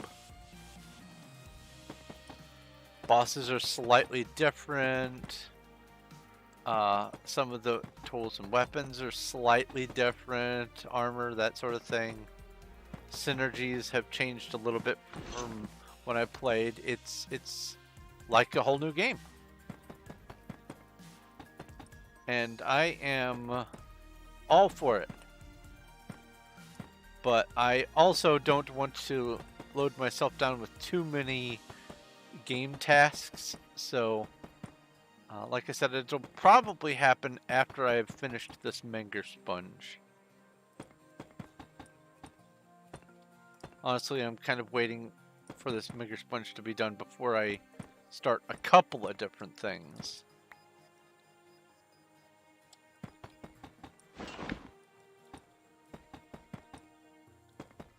I will say this, once I finish the Menger Sponge, if the owners of the server do decide to start talking about or just actually deleting this server, which there's nothing that I've seen in the pipeline that indicates they're going to, but if they do, I might take another Performium break.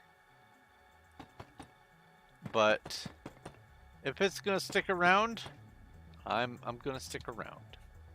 Ooh, a horde of flying wyverns. Let's see if I can actually fight them this time. RPG battle. Yay! I used 25 arrows. Oh boy.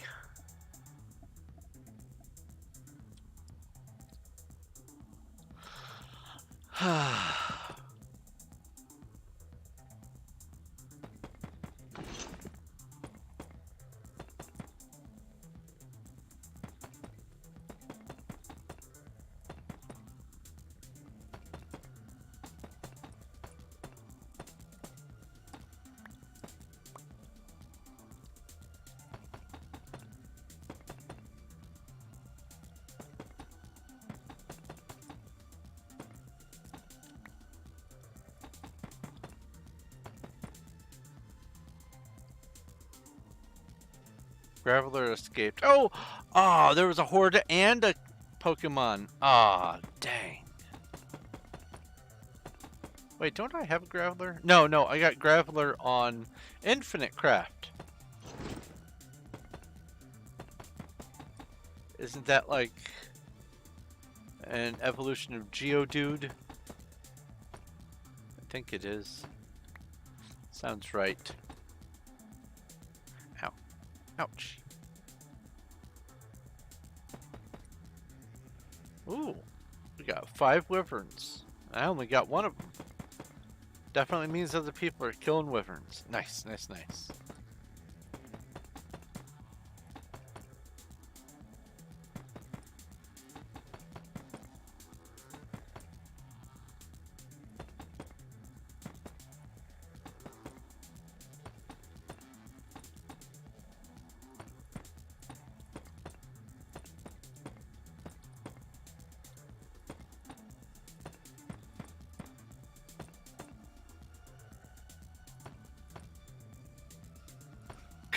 Combo breaker.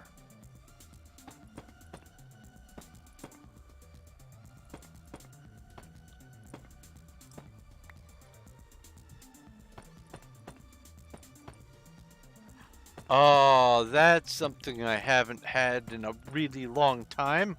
Combos. I've been thinking a lot about pretzels lately. I should get some pretzel bread.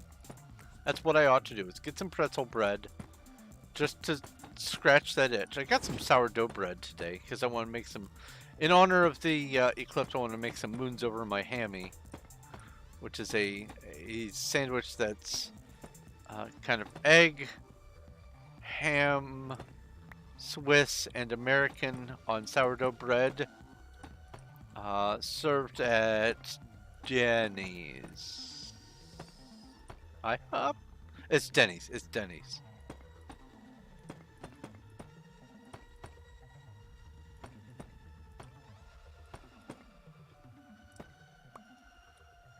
And while I appreciate the tastiness of and the convenience of going to places like Denny's to get them, the cost of making,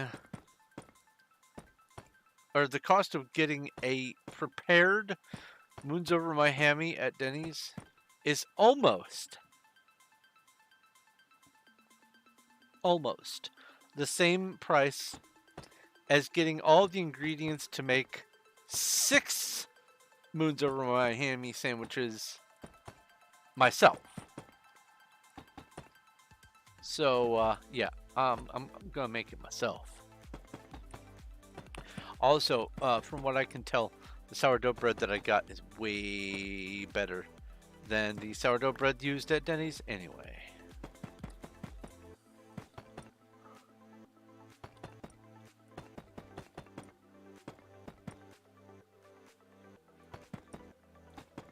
Speaking of bread, I found out recently something that honestly I should have known, and maybe I did know, but I don't feel like it's registering as a fact that was in my brain at any point. But there used to be a place that was pretty popular called St. Louis Bread Company, and then, as it turns out, they became Panera Bread. They didn't just get taken over by Panera, they are Panera. Panera is the evolved St. Louis Bread Company. St. Louis Bread Company was, honestly, it was great. Because literally, they had every kind of bread you could think of. You need baguette? Cool. Here's some brioche. Over here's some whole wheat. Over here's some rye. Here's some raisin toast. It they had everything. Need some baguette? Great. Leavened bread not your thing? You need some unleavened bread? Here you go. Have some pita. I don't know if they still have as wide a variety of things as they used to.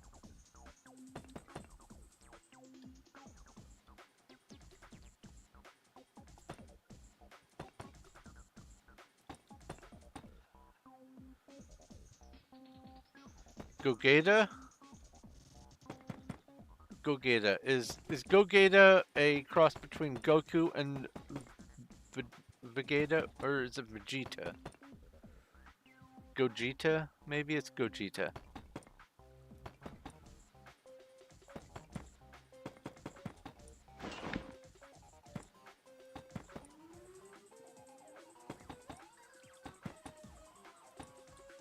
I don't know if it was you who said that they were playing Dragon Ball Z earlier, so I'm imagining that that's what's going on. It's Gogeta.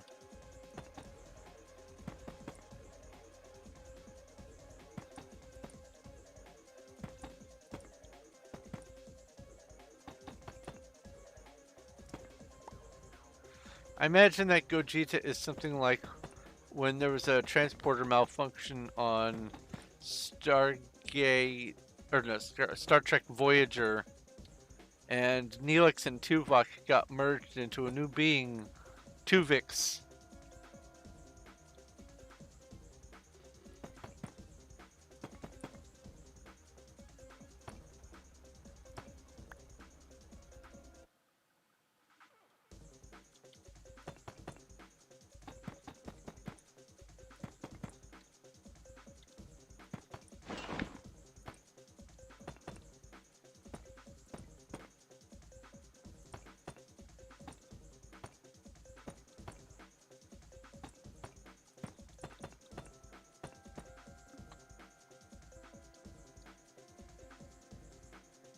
Welcome back, Emma. Nice try on the battle. There's not presently one. But nice try anyway.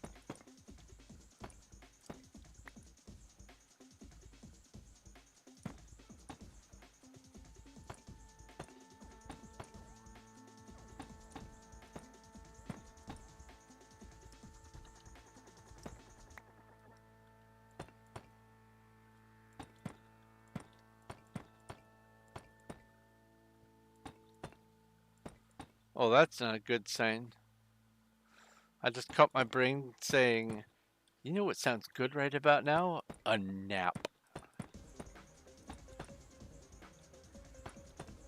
Honestly, I got up really early with very little sleep. Did all that driving, did all the peopling, then went shopping. And while I did get about an hour or so's nap earlier before the stream, I woke up from it, well, for one thing, late. And another thing, I woke up wanting to sleep more. So, I'm probably going to pass out right after I'm done with tonight's stream. Well deserved too. I may not have driven a lot of miles, but I did spend a lot of time on the road today.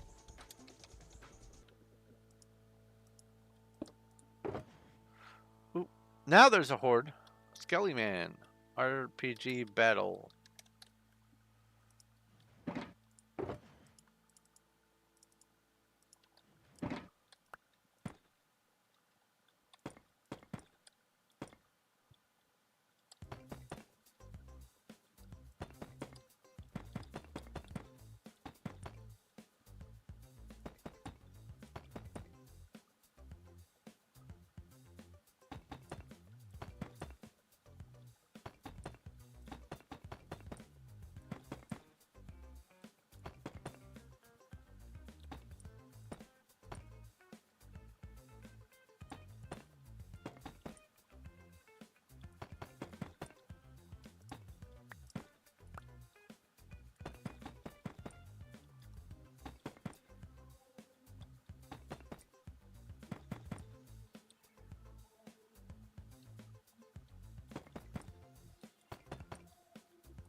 Huh, that's weird. My brain just reminded me of the show, The Orville.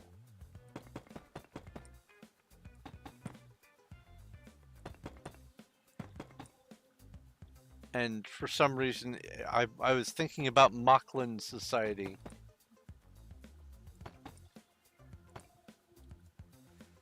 Their silly little game Latchcomb. It's like hot potato with knives.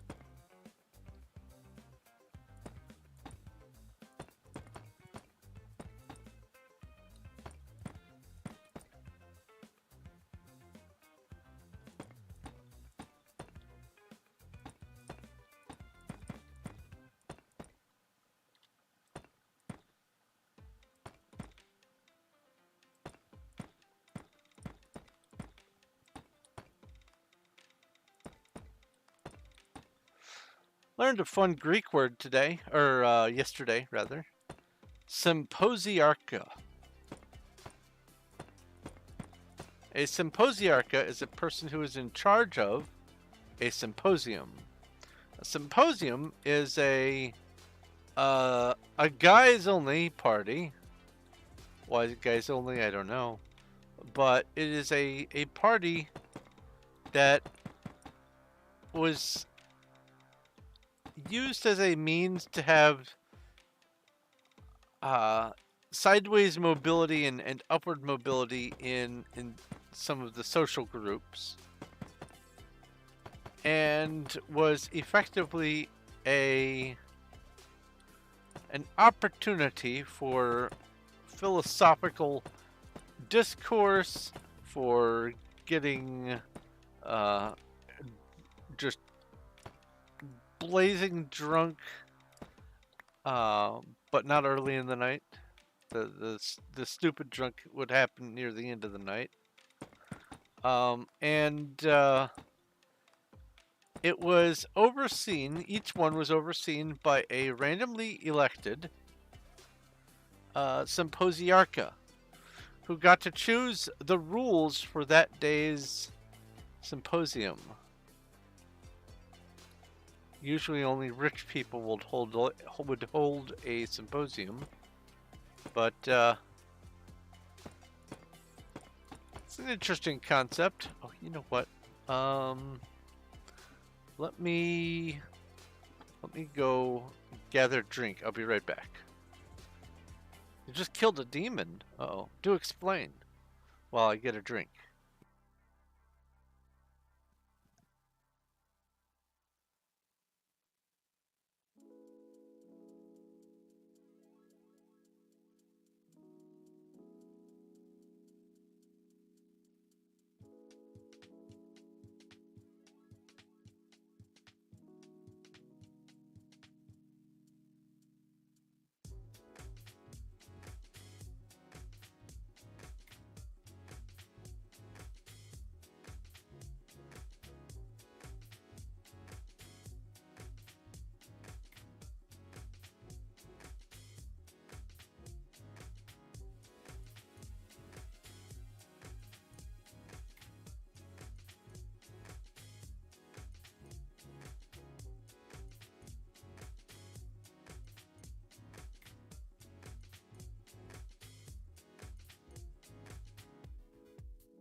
All right.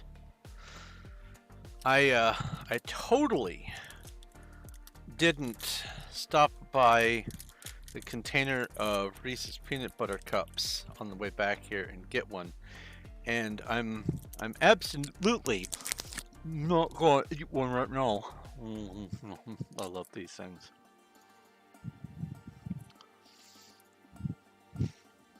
It's official. I am a legitimate streamer. I'm eating food on stream.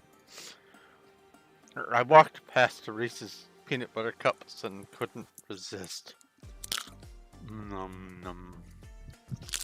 And if you don't lick the peanut butter off the paper, what are you even doing?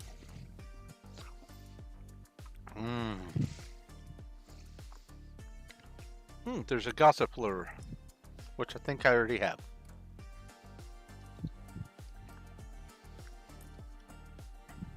I do. Reese's.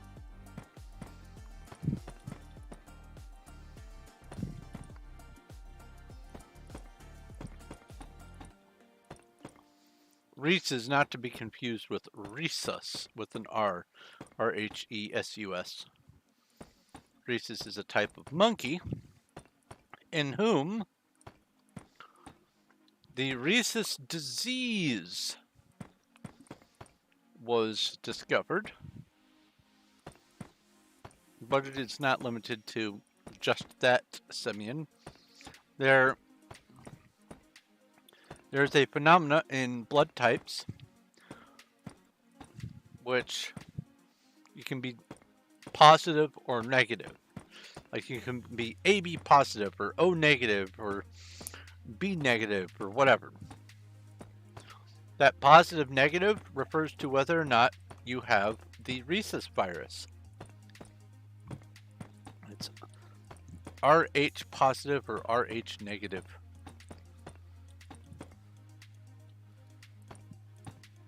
And it's one of those things where once you have it, you have it. That's your life.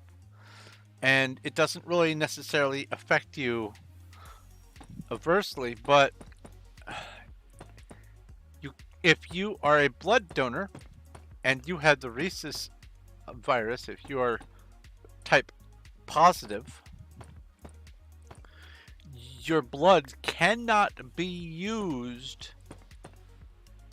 for transfusions for infants, because the way infants respond if they don't have the Rhesus virus, the way they respond to the Rhesus virus being introduced during a blood transfusion is, I'll say, problematic.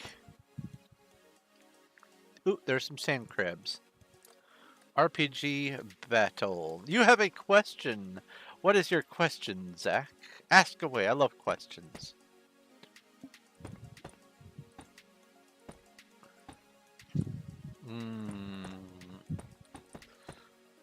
Now I miss the Reese's.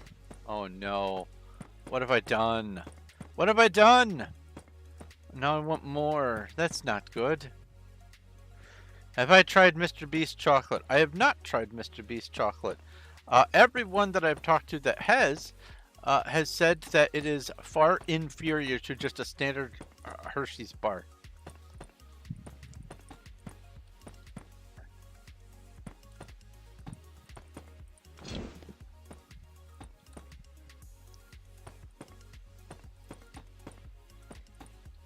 As a matter of fact, I learned this before I watched the video talking all about the taste testing of the Mr. Beast chocolate bar.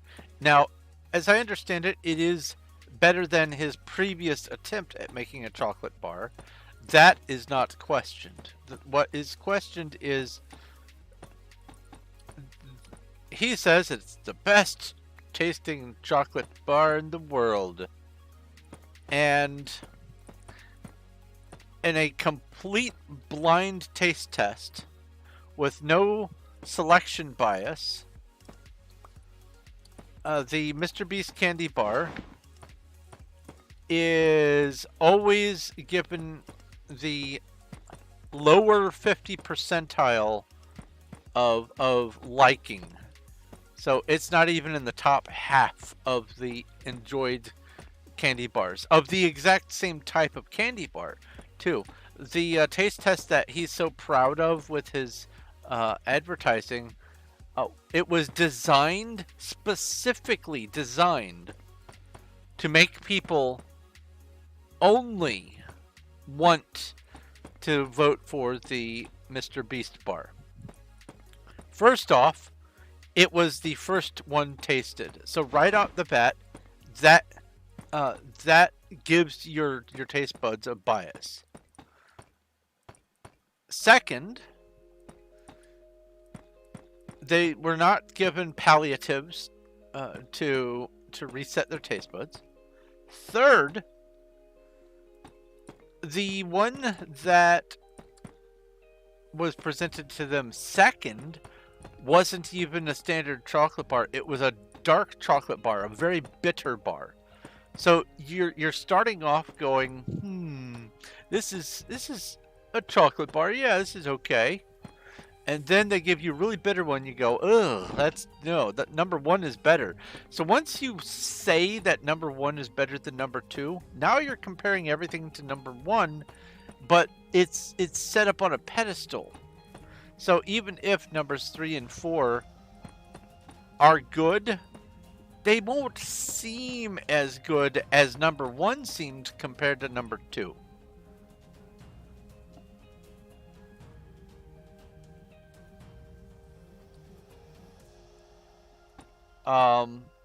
They specifically set up the taste test for their thing to make people choose the Mr. Beast bar. They didn't use the same types of chocolate bars for the comparisons.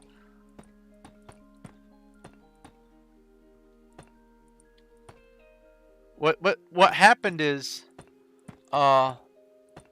he said, my apples are the best tasting apples. Here, I'll prove it.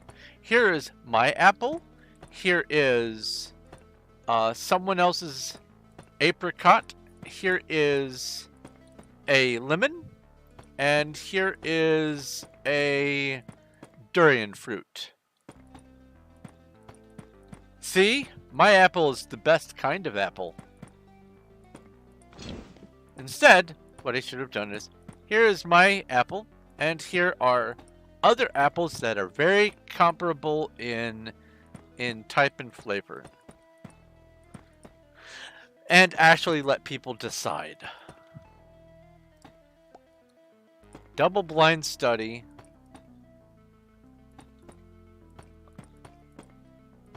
Have a control. And here's the thing. Mr. Beast may not have been in control of the experiment. He may have said, hey, I need an experiment done to show that my candy bar is good. So I need someone to help design an experiment. And probably what happened is the people who helped him set it up actually set it up so that it would do the bias. Mr. Beast was probably, I don't know,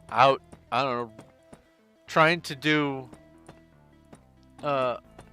car stunts and give people suitcases full of $10,000 or whatever. He probably had nothing to do with the setting up of the study, but as soon as people started pointing out the shortcomings of the study, Mr. Beast should have said, hold up. This is another spot on my reputation that I don't need.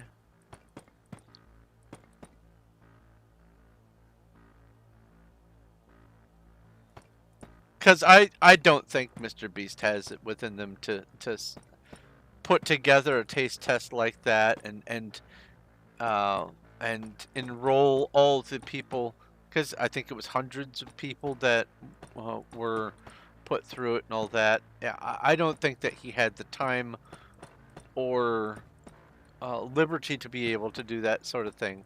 I'm pretty sure he paid someone or several someones to set that up for him. But I still maintain that once he found out that something might have been afoot, he should have said, "Hold on, guys, let's do a real study. If I'm saying that my candy bar is the best, I want to be right." And so far, hands down, it doesn't even come in the top 50% of the same kind of candy bar.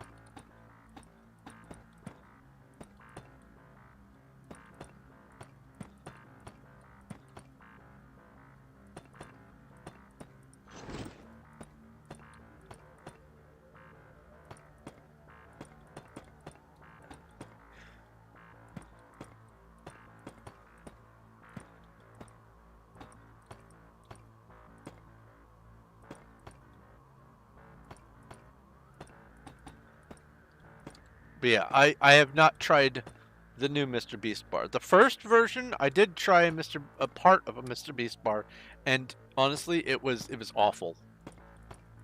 Like, if I was given that for Halloween, if I was given a whole bar of Mr. Beast candy bar for Halloween, that house would have gotten egged. Egged and teepeed.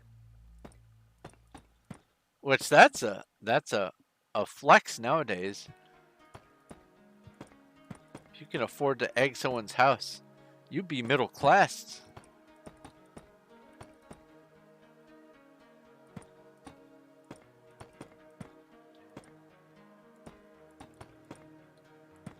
I just, because I wanted to make some moons over my hammy, I just got a package of 6 eggs. It cost as much as 18 eggs used to cost back before the plague. I hate that. Oh, there's a horde of wraiths. I have a mirror, I do believe. RPG battle. Yes.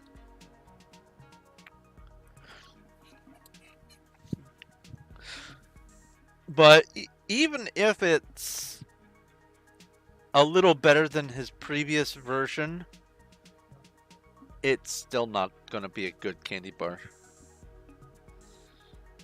Give me Hershey's. It's tried and true. It's very simple. It's tasty. It exactly is what it needs to be. They've had a long time to get the flavor right, and they've done it. And if Mr. Beast wants to say that he's got the best flavor candy bar, put his money where his mouth is. Put together a legitimate study. Get 10,000 people or 1,000 people or whatever. I mean, he can pay people suitcases full of cash, so he could put together a large study sample and make it legit, and then go, "Oh, people don't like my candy bar. What's wrong with it? Not sweet enough? Is it not chocolatey enough? Is it too bitter on the back end? What?"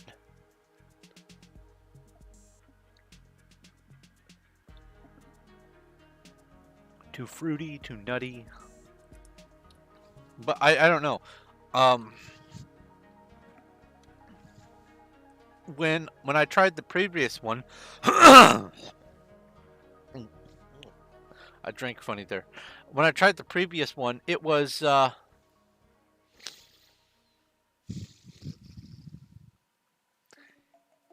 it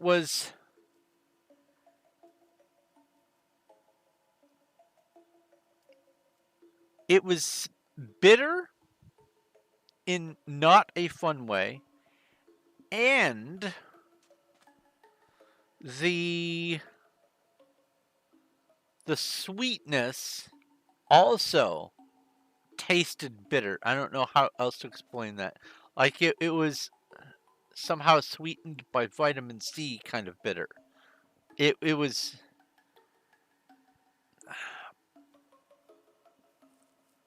it was very underwhelming.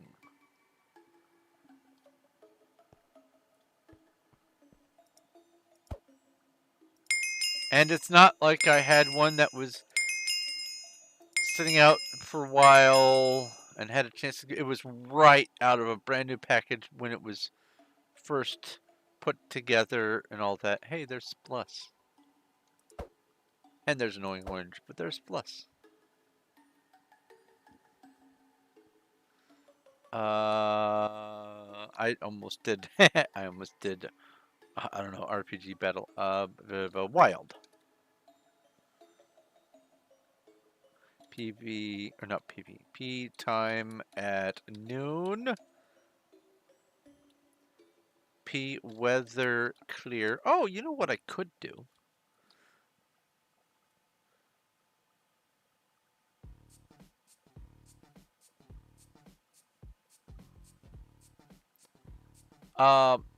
In non-shader version, what I could do is I could set up a number of things to match the size of the sun and let the sun move around and to demonstrate eclipses that way. That's something. I'll think about that.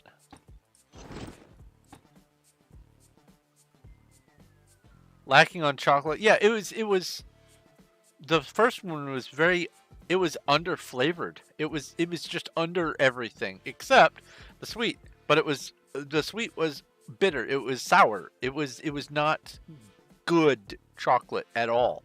It wasn't even something like, "Ooh, it's novelty chocolate." No. This was just a bad product.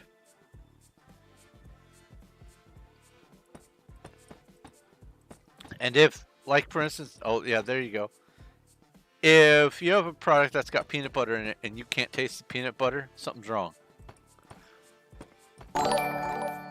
Woo! One space traveler has arrived from planet Unique Similarity. Hello, Unique! Unique, New York. Greetings! Welcome! We are going to... Let's see here. Have they said anything? Yay! First time chat. Let's give you a... Oh, you already did the shout out. Hey, nice! How was Yu-Gi-Oh! Master Duel? Wopey Catch. U-N-I, boop, and boop. Yeah. Oh, I missed.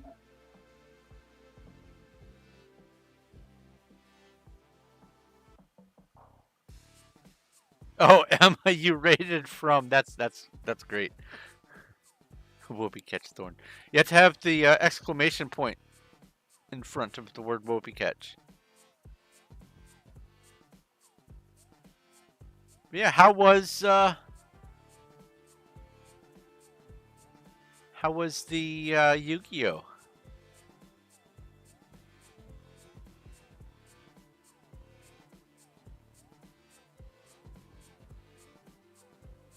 You had the fun. Awesome.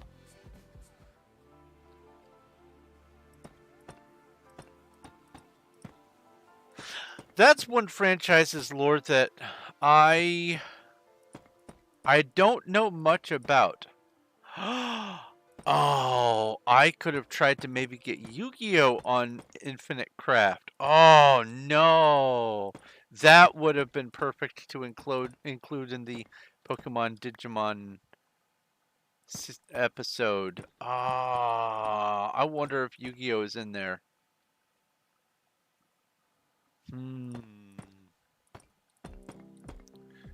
Anyway, I don't know much about the Yu-Gi-Oh lore. Don't know who the bad guys are, who the good guys are. I don't know the driving force behind the story. I seem to recall that you could banish people to the Shadow Realm or whatever. I think that was Yu-Gi-Oh!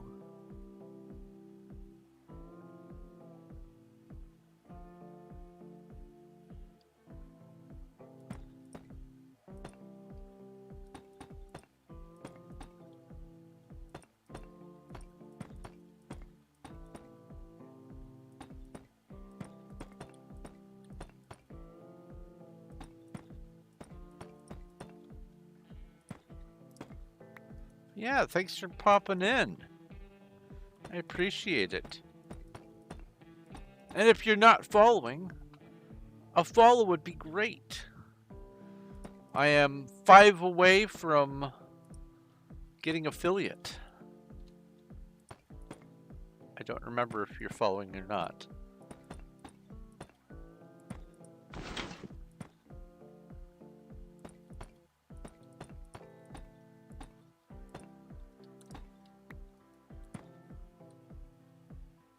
Ah, okay.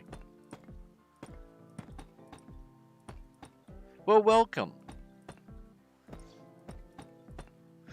Did you catch the solar eclipse?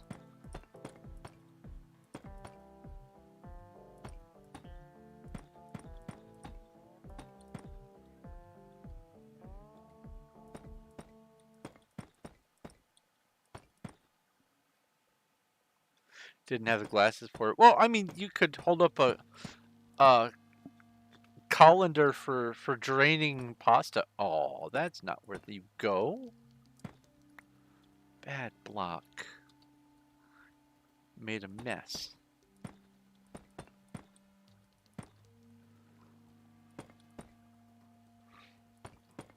I hole punched, or we hole punched, rather, some shapes into some cardboard, and tried to get some interesting eclipse things. Circles work great. Circles are the ideal thing for looking at the eclipse. Other shapes, not so much. But I did insist on us trying a hole punched heart, because I thought it would be funny to do this, and you don't get many chances to make a visual pun for some songs. And Total Eclipse of the Heart, that would have been chef's kiss, but the outcome looked just wrong.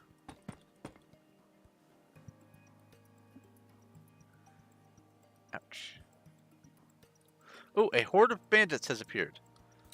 RPG battle.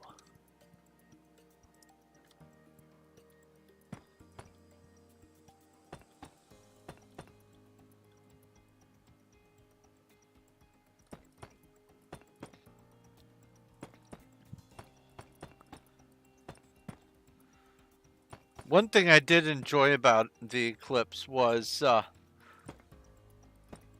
I was very near where totality happened, and the wildlife really did behave as if it was nighttime. All the crickets came out, all the birds stopped calling, everything just kind of went into park mode. It was great. Went on a road trip adventure. Didn't end up at our intended destination, and you know what? That's fine. Not all adventures are about the destination anyway. Got to see some of the eclipse. This is not the first eclipse I have had the pleasure of experiencing. And it's not like they're not ooh ah for me anymore. They still are, but it's not as important for me to be able to watch the whole thing. If I wanted to watch an entire eclipse, I'd do what I did last time I watched an entire eclipse. Bring up a video. And there were some live streams for the eclipses. All the, I think the last few eclipses, solar and lunar eclipses since, I want to say since like 2005, there have been live streams of them. 2007 maybe.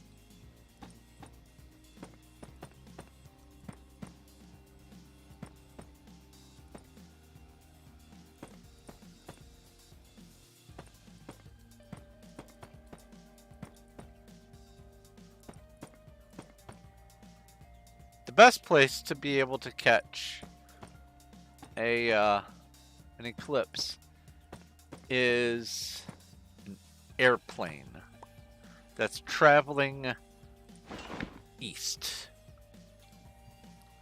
because whereas on the ground at absolute maximum you get like maybe 4 minutes of totality, if you're traveling with it and moving a significant speed, you can get a much longer totality. Now, granted, the shadow moves across the ground at like, what, 1,700 miles per hour, 1,500, something like that. It's pretty quick. So to keep up with it, you would have to be going well over Mach 1 for an extended amount of time. But, you know, neat gimmick.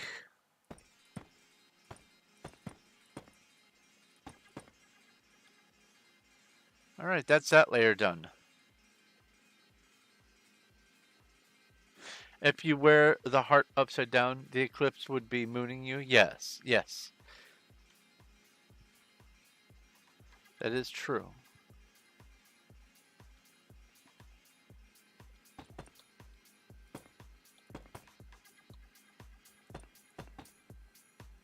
Speaking of mooning,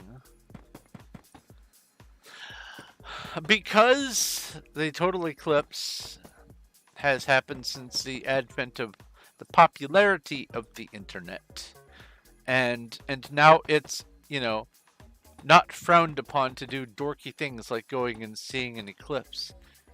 Everyone went to go do it. So that means that there's probably a disproportionate number of people who peed or pooped in a public space that was not intended for peeing or pooping today. Specifically today.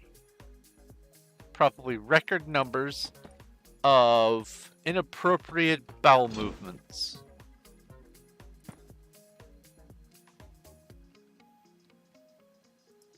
Let's see here. A mudbray, not $, pokey catch.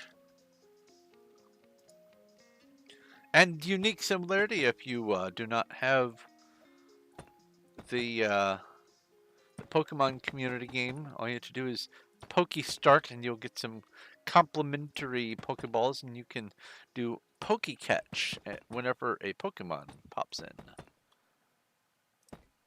I have been thoroughly enjoying this. I have not ever gotten into Pokemon until now. This has been my introduction to Pokemon, really.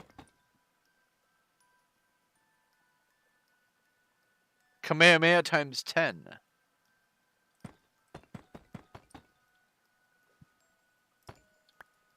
I wonder how the text-to-speech says Kamehameha.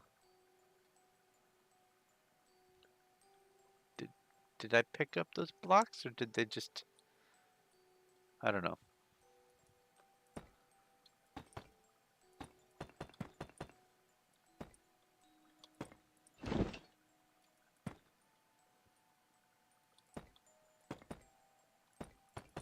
Blah, blah, blah, blah. Oh. Ah! Anna the Eldritch Zoroark has redeemed Ask a Question. Kamehameha. Oh, nice! Look at that. That was more of a wondering out loud thing, but thank you. I was reminiscing back to the buffalo thing. And my brain just said, I wonder what the text-to-speech would sound like. Oh, I wonder, can I change the voice of the text-to-speech? Do they have voice options? I want to change it to the Stephen Hawking.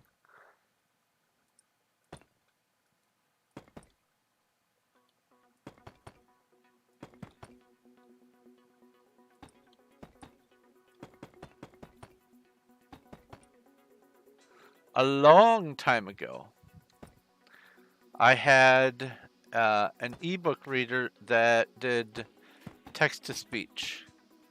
And it had a very complicated system. You could teach it words by giving it the appropriate pronunciation. So, like, for instance, it didn't know what to do with the word Jedi, and so I had to teach it Jedi instead of Jedi. But the the voice that it used to read by default was just kind of meh. There was a meh male voice. There was an okay girl voice, but then there was also the Stephen Hawking voice, and so I had to listen to everything in Stephen Hawking's voice. I had to. It was a moral imperative. And so then I started having it read Star Wars books to me. And nothing quite made me giggle as much as, Luke, I am your father.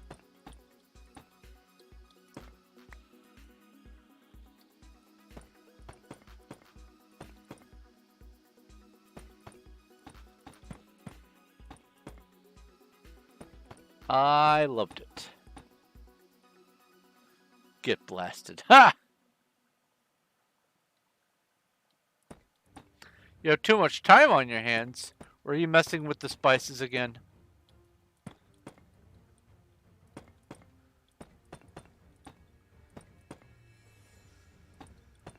I tried to make a belt out of herbs and spices. Turned out to be a waste of time.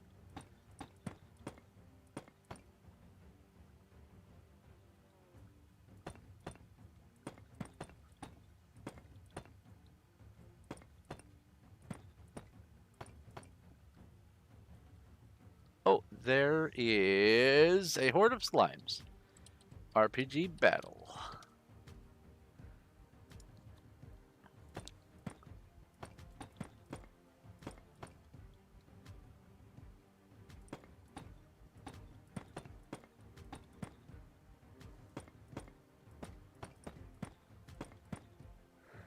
My mouth just remembered the Reese's peanut butter cup. What have I done?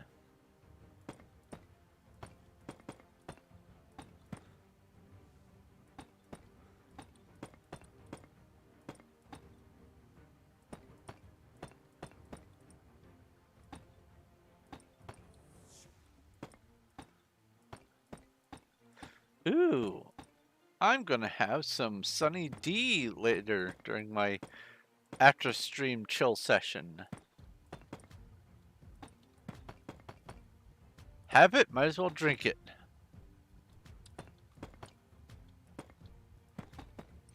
Oops.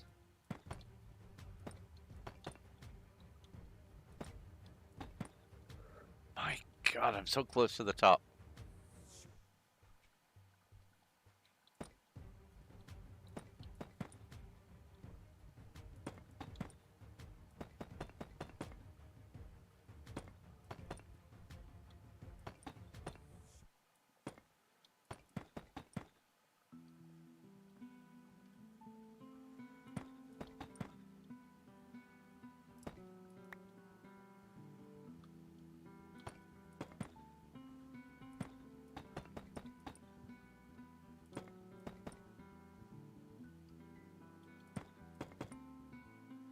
Technically, every mirror you buy is in used condition.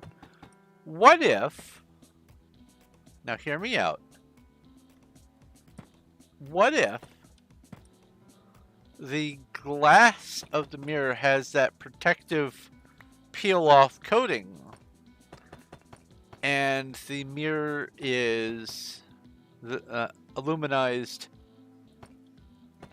and that coating is constantly on it.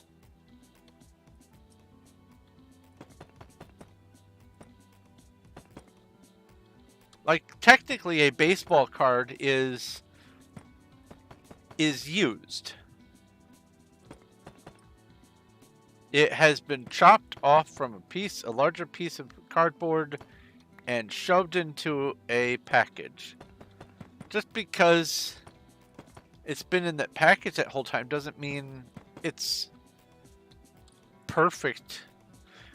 I've received like Magic the Gathering card packages that were warped or bent or whatever, and so the cards, while technically new, were not in new condition. They were used, so to speak.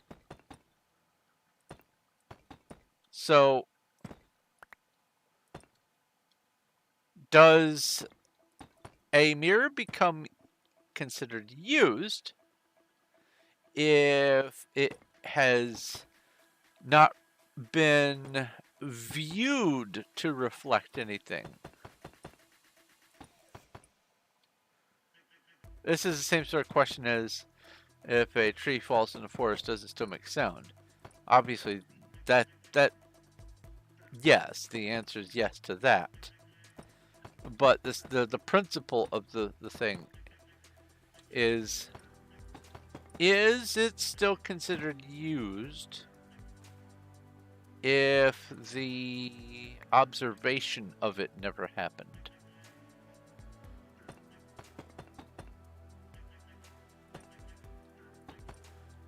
Like, it's really easy to tell if a wave transmission of some sort of radiation, like light or whatever, is used, because it's observed and it becomes a particle.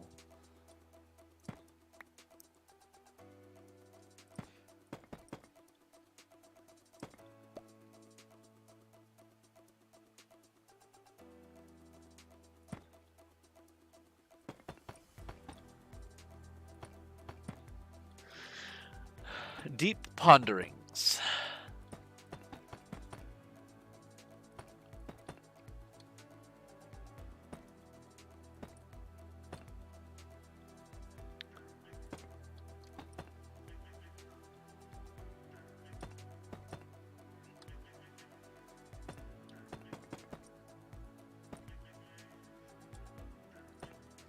So, Emma, and anyone else, in the realm of sci-fi, do you know what gray goo is?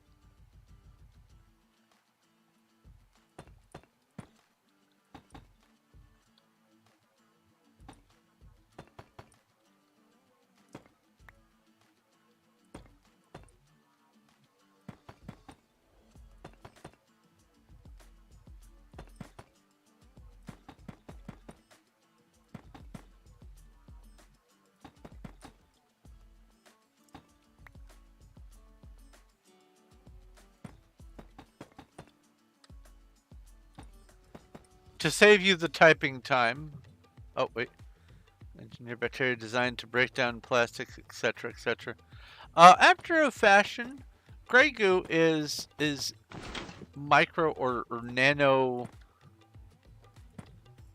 machines that self-replicate and use materials to make more of them, to be able to do more of the same task, and then make more, and then more and more and more, and it becomes, gray goo, just an amorphous pile of things, living dust. So I have had this story that I have been putting together that is sort of nature versus machine. And I've been trying to figure out a way to make it have its own flavor, make it as unique as I can. I mean, everything's been done before, I get that, but you can make your own version of things. And so what I realized I can do is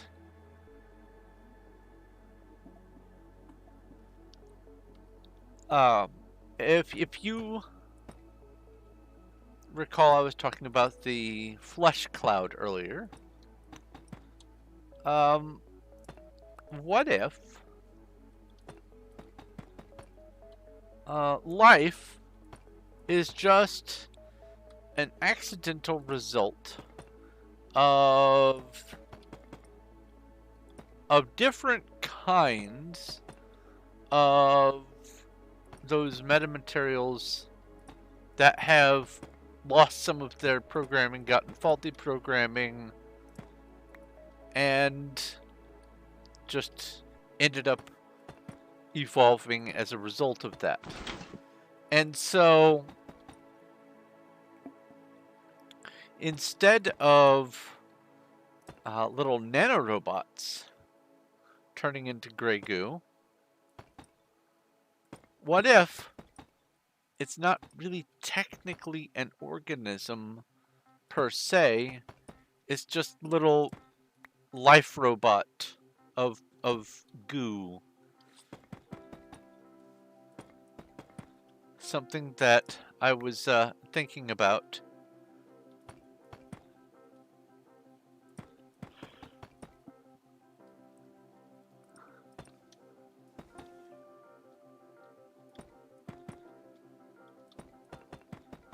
And if I want to give it a happy ending, I could even have the gray goo fight the flesh cloud, so to speak. Have them being introduced to each other, cancel each other out. RPG. Oh, I don't have a bucket of water. Pokey check. I have that particular Pokemon.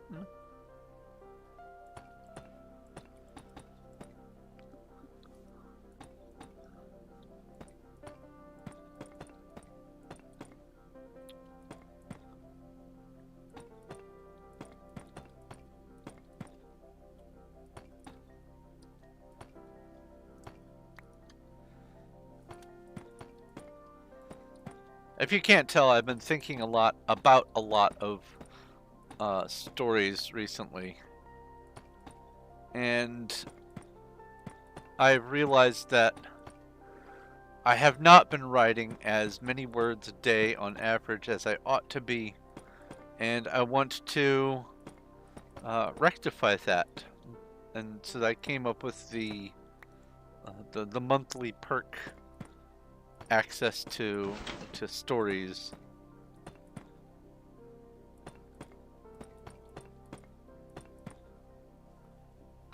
Oh, I'm sitting on my foot. It's starting to go to sleep. Oh, I hate that. No. Okay. Oh, why is it sitting like that? Oh, it's so awful.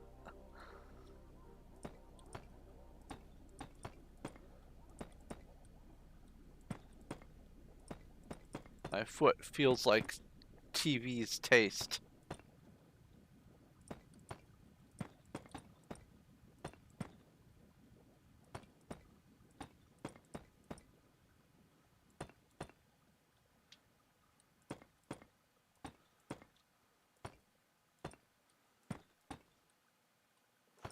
Speaking of TV static, did you know that about 3% of that TV static is interference caused by cosmic background radiation? The Big Bang. You get to watch 3% of your local view of the Big Bang on TV.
Arcalite. That sounds like a Pokemon. Hola, Arcalite.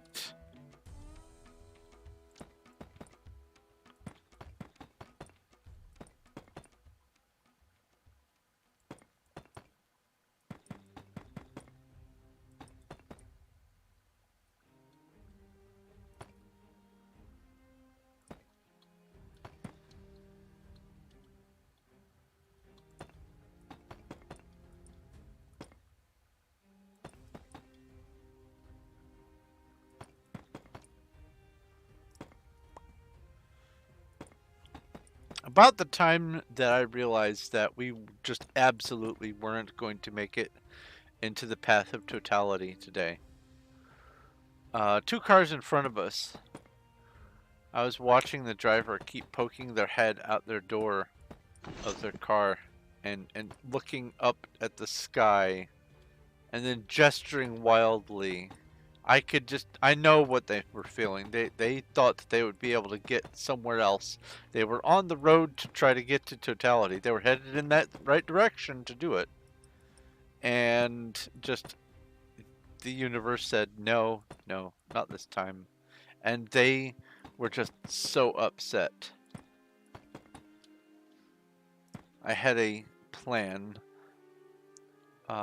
In order for us to get as much of the eclipse as we could, slow motion, I had a cutoff time. I said, all right, no matter where we are at this time, which I think was 1:40, we're going to pull over to the next convenient place that isn't someone's house. And we're going to make the best of what we got with that.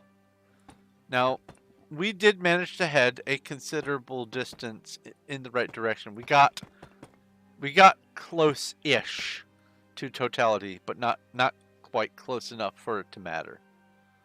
But we got pretty far down there. So my plan at 1:40, we turned around, went back to a place that was sort of on the way that honestly no one was using. It was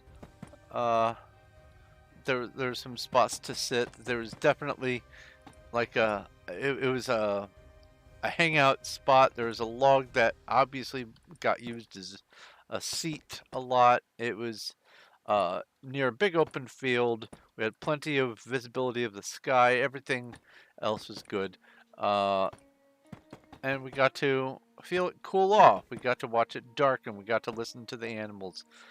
I got us to a point where we were able to get all situated before it was at the peak, and so we got to experience enough of it. I would have enjoyed being able to get totality. We left with a number of different little science experiments in the car, some to do with light intensity, color intensity, different shapes, stuff like that. But we still made the most of it. It was good. So hard to be a single mom when you have no kids and are a male teenager. Best yearbook quote you've seen to date. How many yearbook quotes do you tend to read?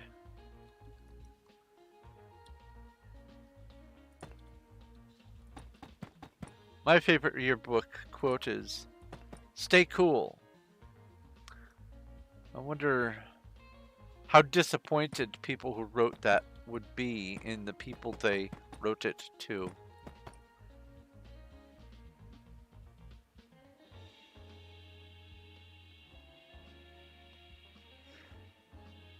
Dragon Ball Z quote for the day.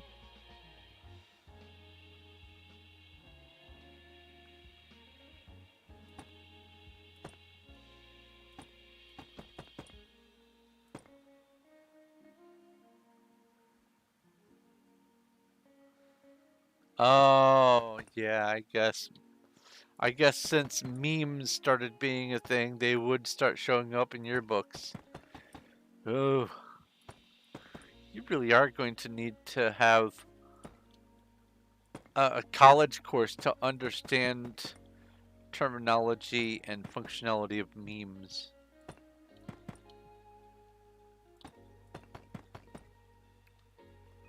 Like I pointed that out when the wife didn't understand the Legolas one.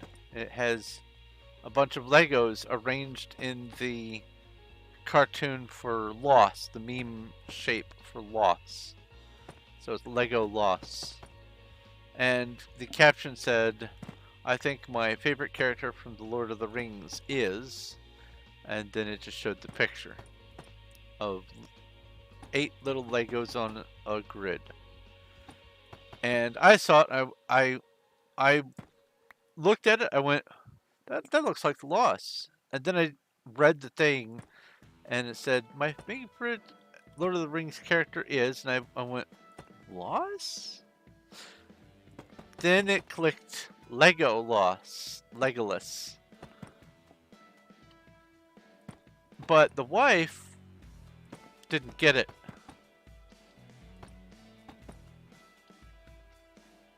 I first had to point out the loss, and then that clicked, and then or maybe she had loss but couldn't understand what to do with it. She was at a loss. But then when I finally explained that they were Legos, she said loss of Legos. I was like, no, switch them around. Legos loss? Didn't even click. I had to say the word Legolas, and then when I said it, you could see the pun just vomit inside her brain. It was great. Ooh, there's harpies. RPG battle.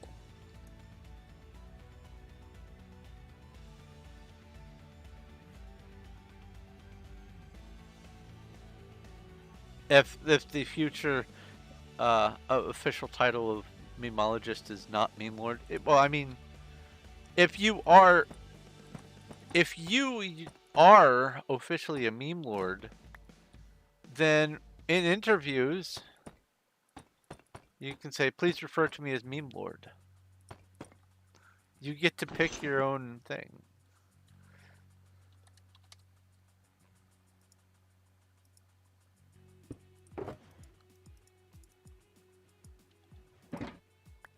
Like you see those interviews and someone has so few contributions to society that under their name it says former student.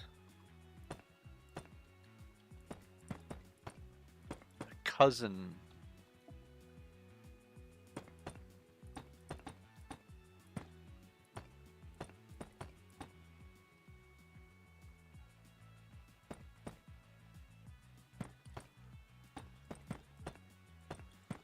I mean, heck, you could make do with saying, I am a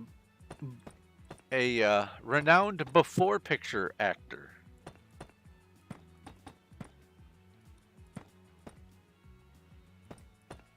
You may recognize me from my roles as belly fat, or my roles of belly fat.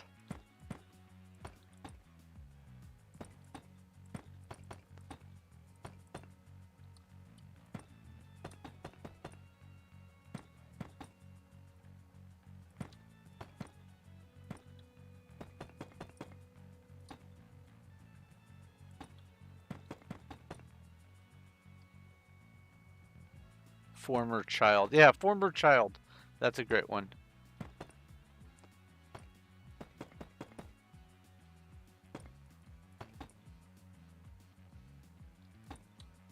I saw an interview once, someone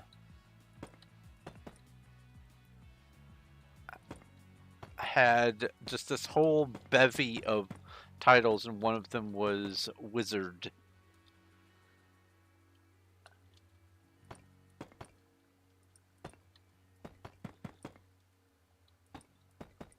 People like that get all the interesting stuff. Maybe that's why some people don't have interesting titles, is because other people just collect them before someone else can get them.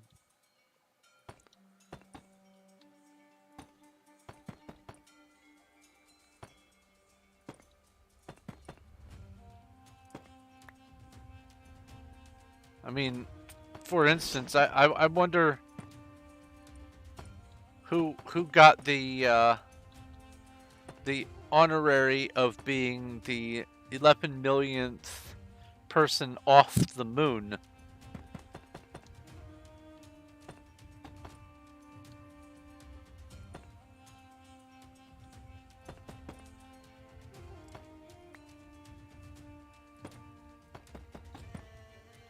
Someone in history was the first person to fart. These are the stats that need to show up after you die. Times peed. Times peed without knowing. A jingling. Pokey check. I don't think I have it. I do have it. Woo! That's why I'm checking now.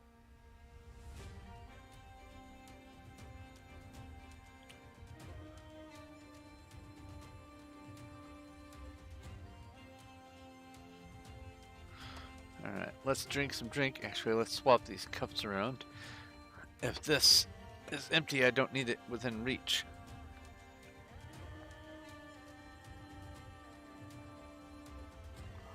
Only on very, very, very special occasions. Woo-hoo-hoo! Sorry. That was involuntary. Only on very, very special occasions do I get myself a soda. Whew. And this time it's Code Red, Monster Energy, and White Cherry Slushy from Quick Trip.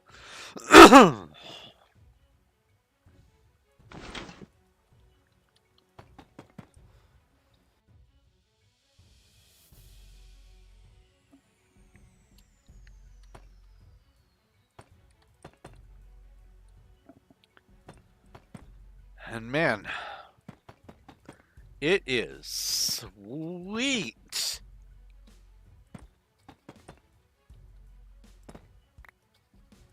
I do not mess about when it comes to my sodas. If I'm gonna have a soda, I'm gonna have a soda. Although, I do enjoy Fresca. And as I understand it, Fresca is a sugar-free soda.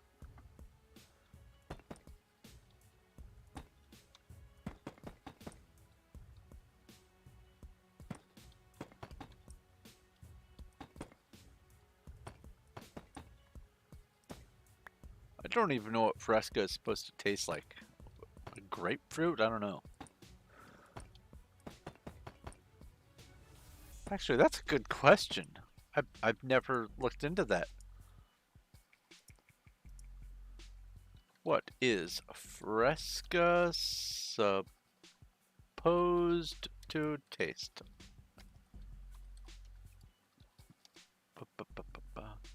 It is grapefruit!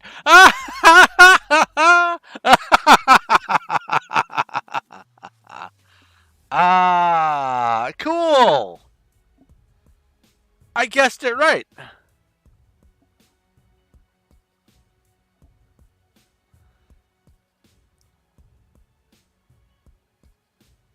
(1966) is when it was introduced to the U.S. That's when it was fresh. And that's funny. I don't care who you are. Because the word fresca means fresh in several Romance languages.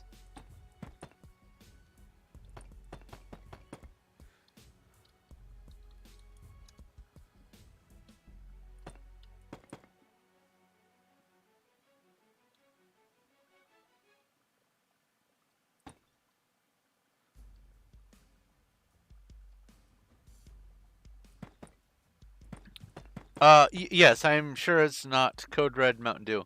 Um, what I said is I got myself a soda that is Code Red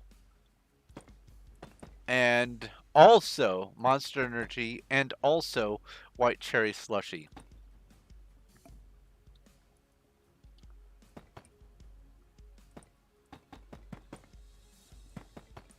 Figured if I was going on a road trip, I'd better have a peppy little drink to go with me. And I totally didn't regret drinking a whole lot of that and then sitting in traffic for an ungodly amount of time. Not at all. No regrets. None.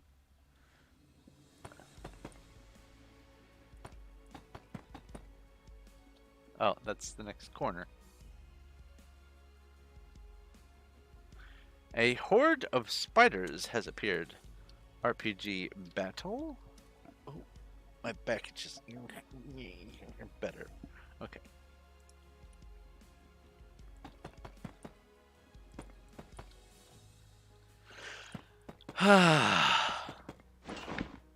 You're saying there wasn't enough kerning in my word spacing when I said it out loud?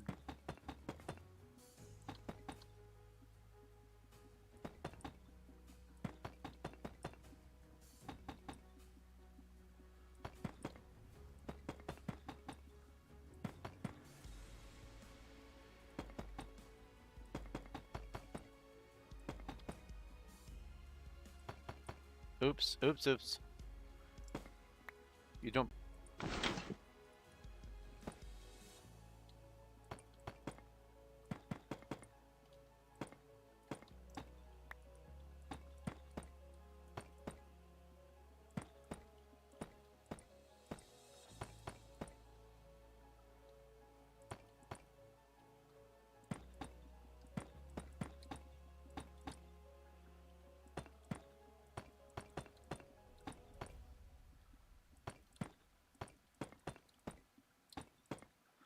Can't wait for this layer to get done. I hate this layer specifically. The layers that are just above these studs, I hate them.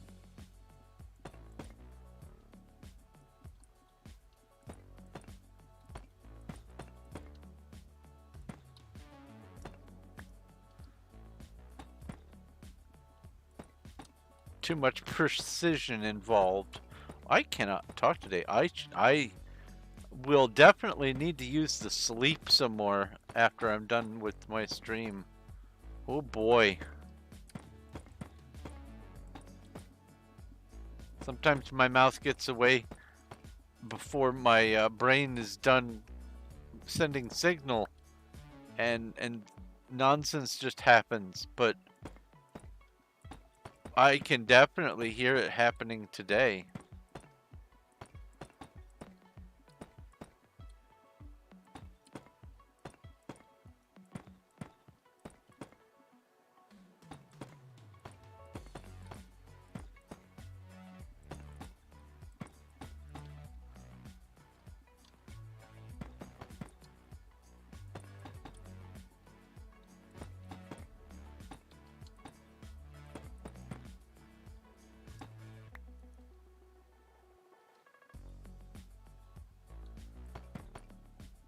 That was a funny thing that I read a long time ago. Someone said that their kid was starting to get grumpy or whatever, and they said, I think you need to use the sleep, and then it hit them. They went, wait a minute, use the sleep? Maybe I need to use the sleep. And ever since then, it has been a part of my lexicon. Use the sleep.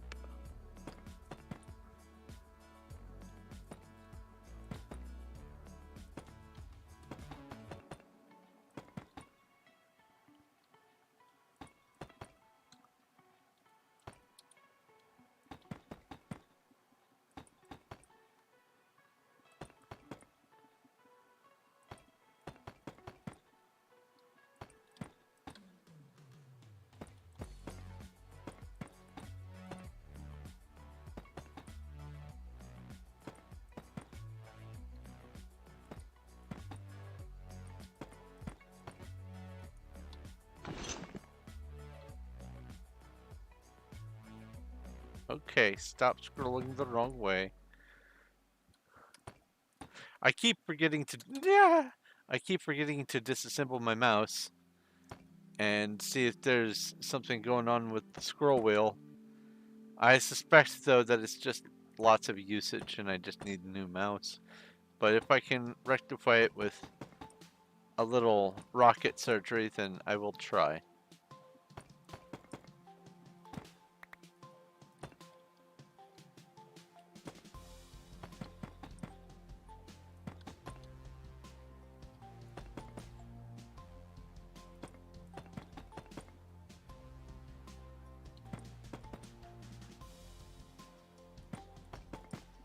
So apparently there are no fewer than 14 blood gods, according to chat.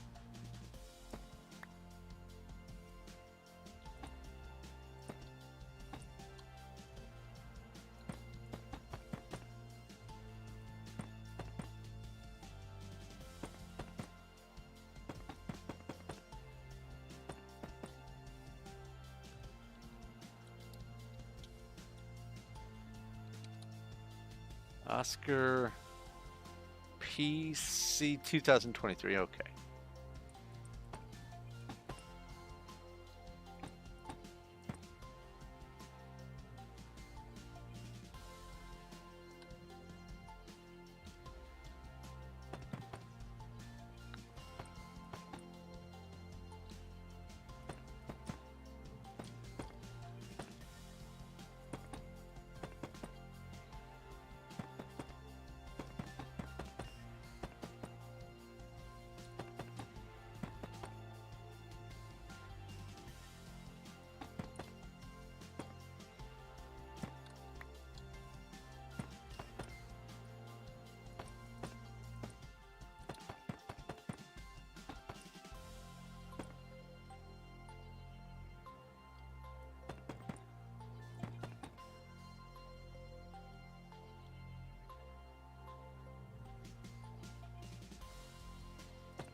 Whew, all right.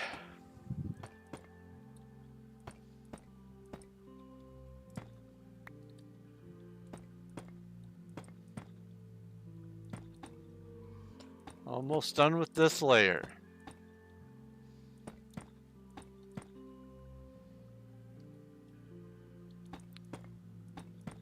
Next layer gets torches.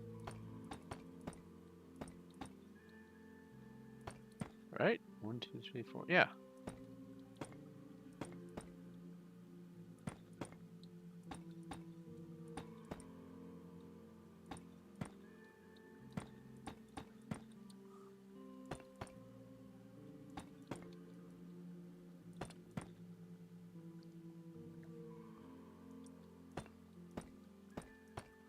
Ooh. Hold on. I thought of a name for one of my stories and one of the characters that's going in to the story. There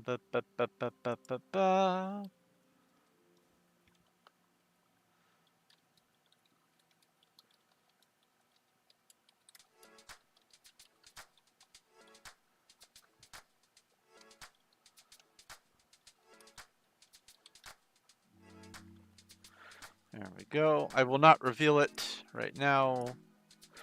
Needs a little bit of more to go with it before I can talk about it, but let's just say it's a good pun. I'll tell you what it is later, Emma. If I'm reminded.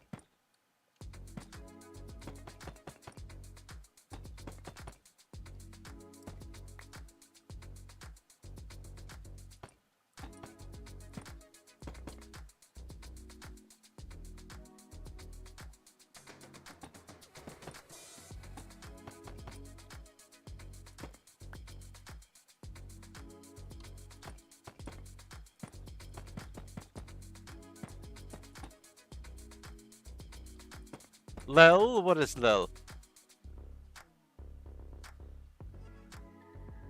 I was going to tell you a time travel joke, but you didn't like it. Yeah, that's a great one. It's like deja vu all over again. A horde of boars! A horde of boars! RPG battle. And also there is a stunky. Did I miss the stunky before? Pokey catch. No, I got it. It wasn't from today's stream, it was from a previous stream, but I do remember stunky.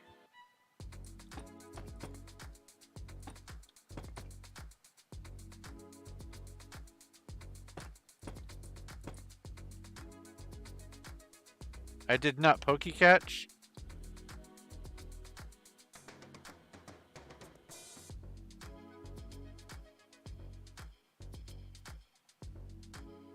Oh!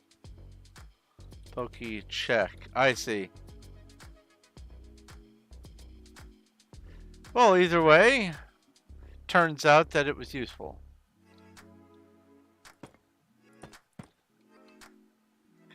There's 3 new people. Let's get my wall of text available.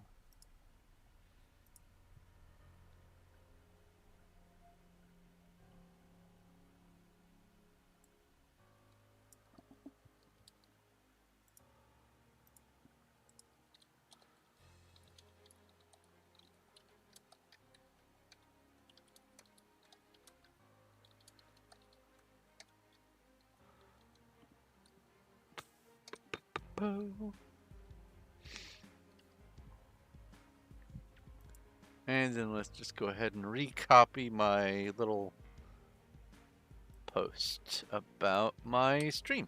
There we go. Good stuff.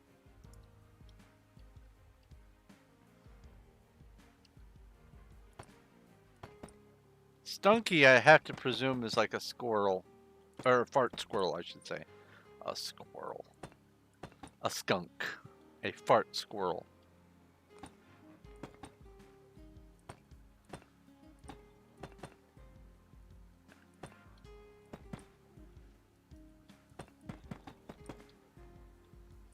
If I could have one exotic pet that isn't flying, it would be a skunk.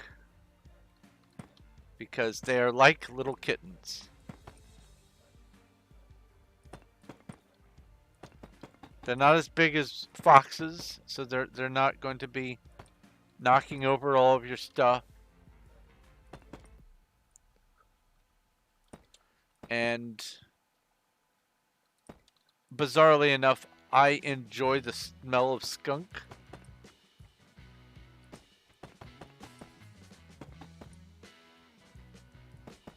To the point where if I'm driving around and I smell one, I will pull over to the side of the road, get out, and just breathe in deep.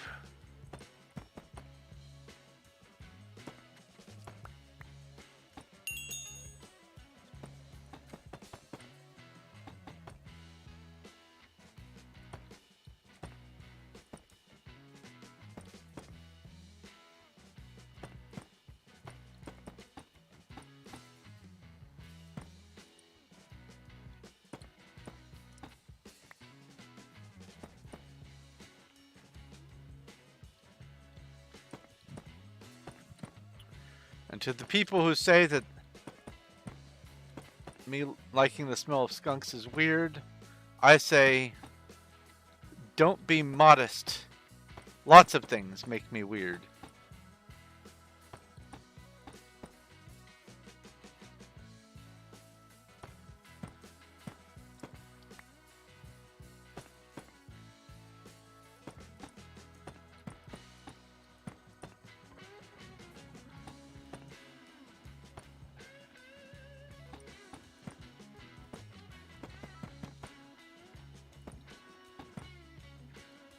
Ah. Almost done. This is the last ring. Then we go to the next layer.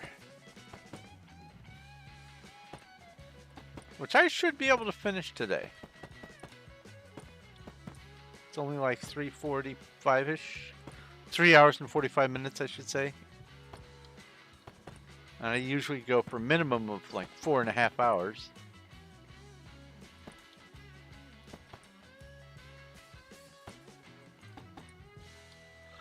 I think I got a little bit of a late start. Yeah, it looks like maybe about 10 or 15 minutes late. That's fine.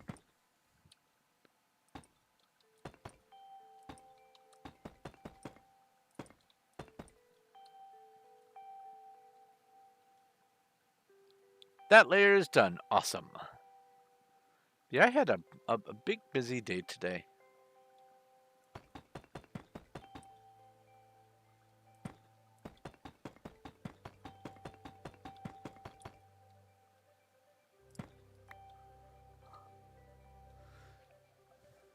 "12 layers until this front end is done." That is just wild.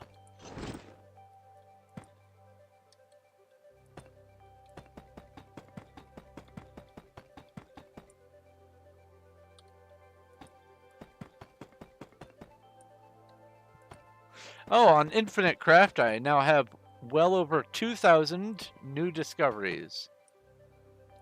And some of them are pretty decent things, too. One I can't say on stream.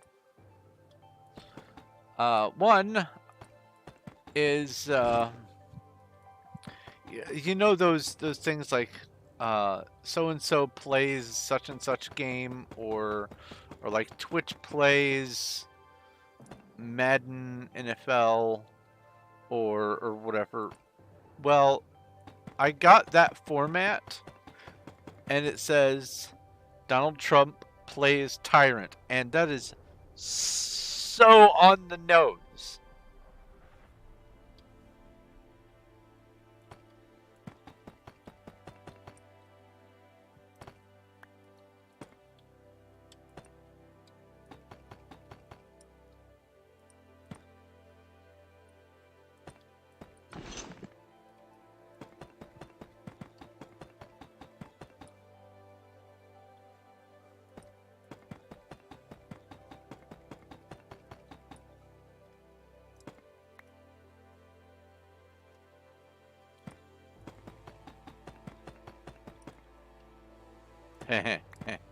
Oops.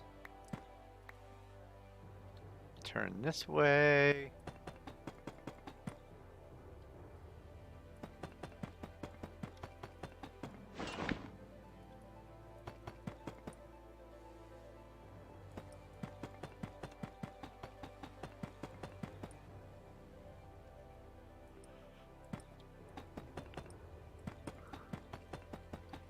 Oh. Oh, twice. Give me those back. Drink some drink here.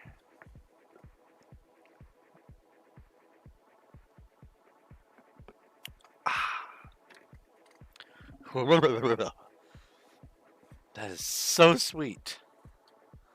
My God. I think that's the first soda I've had this year.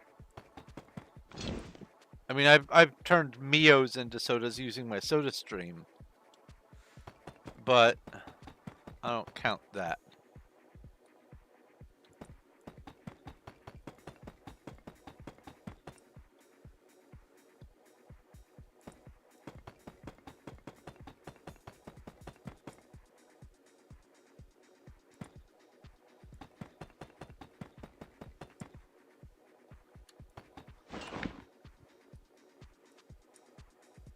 Huh?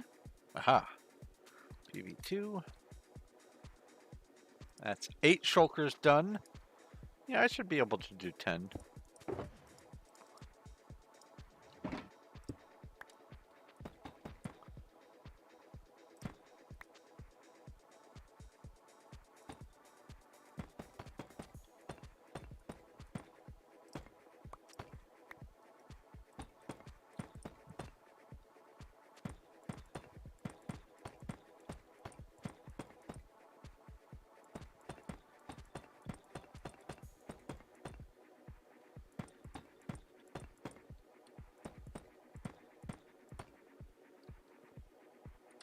A horde of boars has appeared in Twitch chat. RPG battle.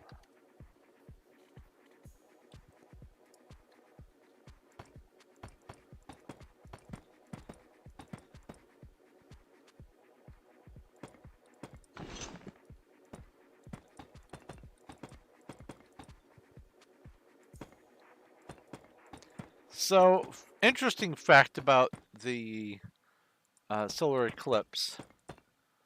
In order to safely view the sun, you need to have a filter that is a minimum of what is called ISO 12312-2. You don't really need to know what the numbers mean. You just need to know that that is the minimum that you need to safely view the sun. And even then, you should only be using it for no more than about 3 minutes at a time, because it can still hurt your eyes. Welding glasses do not block the parts of the sun that hurt your eyes at all. You have to have a special kind of filter. Now, the thing about this special kind of filter is it degrades over time. It's got a shelf life of about 3 years. So, unless you can manage to go to another solar eclipse within the 3 years, you need new solar goggles.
Peace and love, man.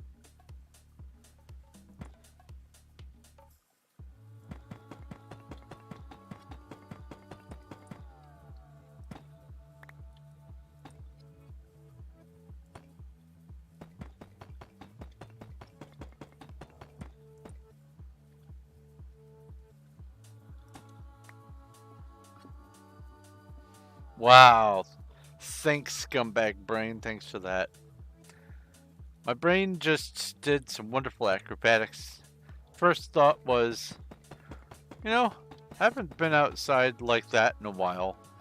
It's not like mowing my lawn or whatever. It's a different experience.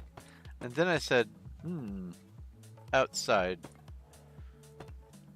I hope that I didn't get any bug bites that I don't want. And then my brain said, maybe we got some ticks. And then it made like my whole body itch.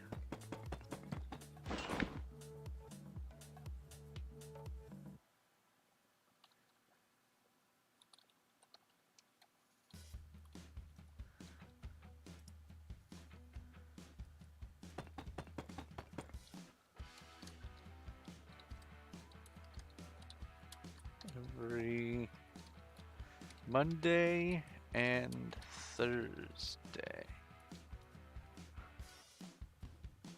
Oh, there is an Espion Pokey Catch.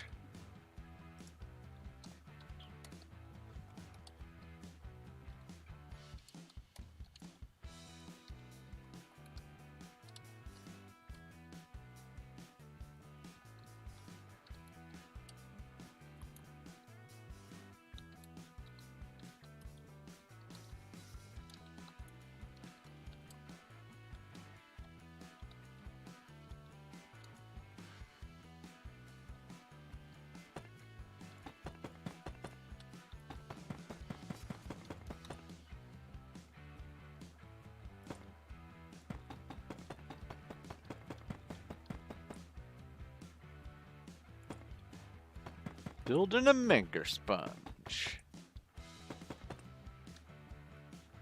Because I'm a nerd. And I do not apologize for it.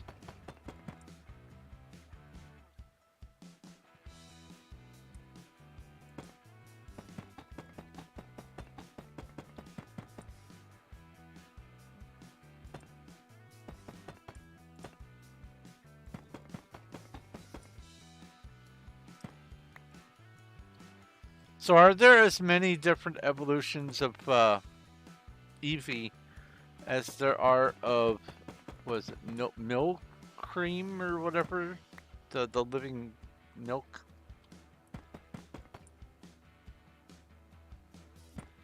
No. Is the milk thing the one that has the most kinds of evolutions, or is there something else that beats it? Who is the crowned victor of number of evolution possibilities? Oh.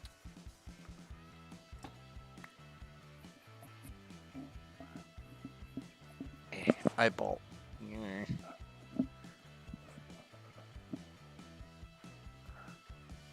I think I saved it from getting an eyelash. I don't feel it anymore, so I guess I saved it. Awesome.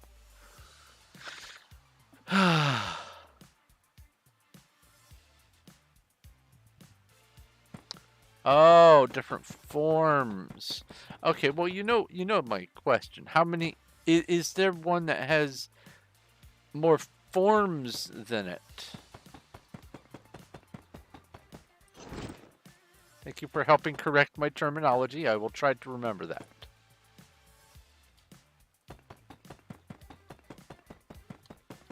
Honestly, I was planning on saying flavors.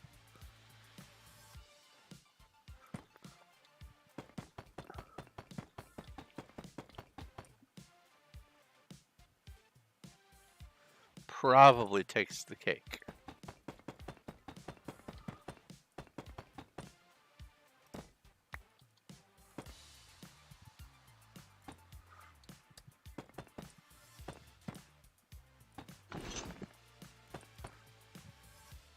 I saw someone say in response to the phrase "no pun intended," they said, "I intend my puns. I'm no coward."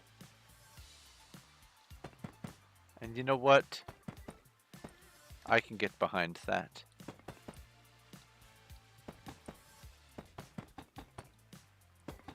Not because I'm hiding or anything. I'm no coward. When it comes to puns, anyway. When it comes to some things in video games, oh yeah, for sure. I'm a coward. Card carrying member.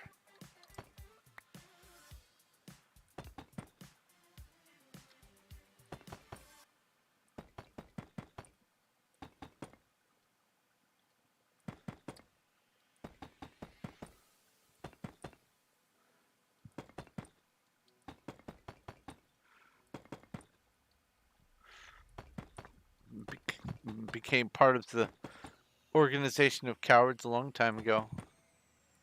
We tried to come up with a handshake, but no one got the nerve to do it. Oh, there's some Ents. RPG battle.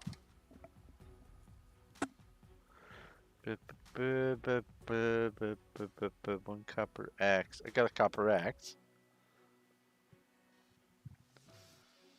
That's weird. I didn't get any logs from the treant.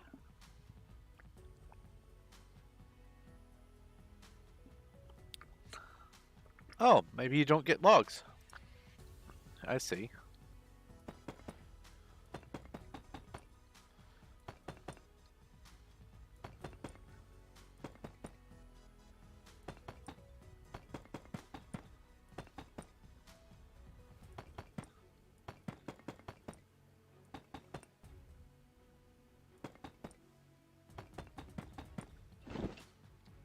Aw, it did the thing. I have 1 bar of signal. Hooray!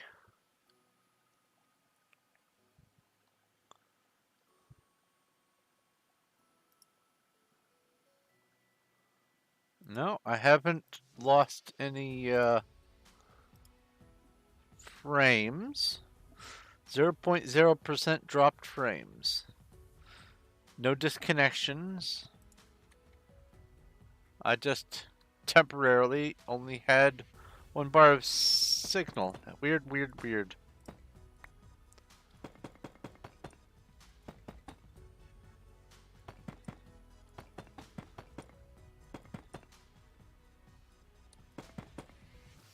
All right.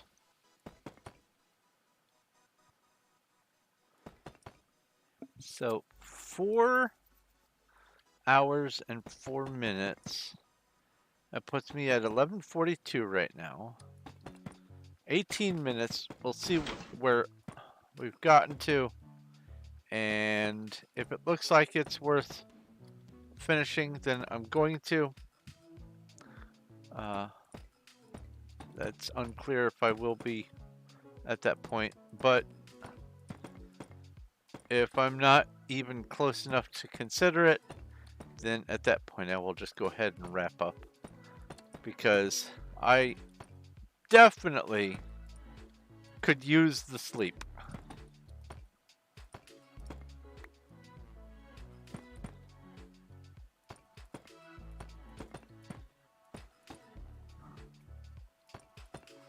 Which is sad because it's like 5 hours before I normally go to bed. What I might do is I might just grab a small nap and then do some more work and then go to sleep. I guess tonight what I should do is try to figure out how to set things up so that stone tier patrons and up have access to the short stories.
Sorry, I'm not overly chatty. I'm kind of focused on doing the building. If you have a subject you would like to me, wow, I definitely should use the sleep later. If there is a subject you would like me to chat about, let me know.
So when a Pokeball fails to catch something, does it just cease to exist? Does it explode? Does it just lay there? Is the Pokemon world just littered every corner of the globe with failed Pokeballs? Can you recharge a Pokeball? Do they biodegrade? What do we know about Pokeballs? Asking life's important questions here.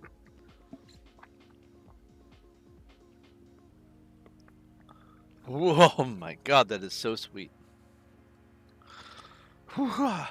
That's even sweet after I had those the Reese's Peanut Butter Cup. Oh, also talking about flavor. Holy cow. Eclipse gum. I got the wintergreen Eclipse gum. And let me tell you, that thing punches.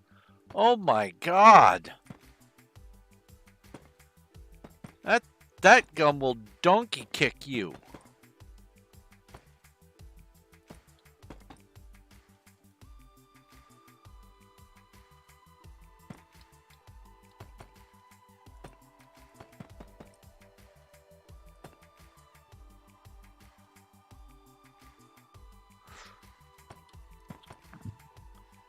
Well, then I say bookmark the topic of conversation so that it can be brought up in maybe tomorrow's stream. I would love to discuss the different possibilities of that. Because I like to think that they don't just cease to exist. I think that because they are a physical object, they will continue to be a physical object, and it is the technology that they carry that makes them useful. So they are a vessel for the technology, and it's the technology that gets used up with just an empty shell left behind. That is my theory.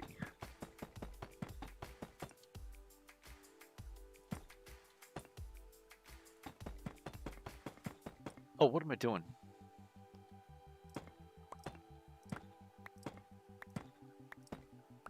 For some reason, I thought I was 3 layers up.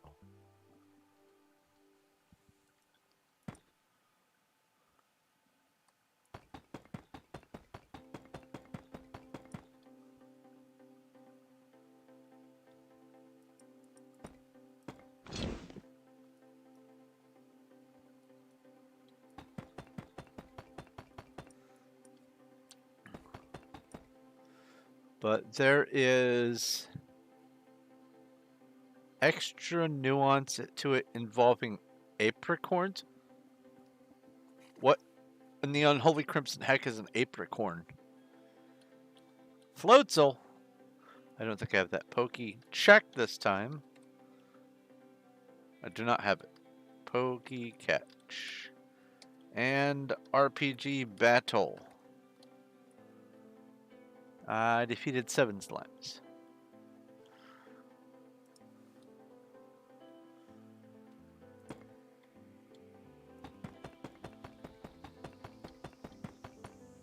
Ooh. That feels like a residual leftover kind of... Well, I guess that's what residual means. Just the last little bit behind my... Not quite behind my left eye, but more toward the nose back there.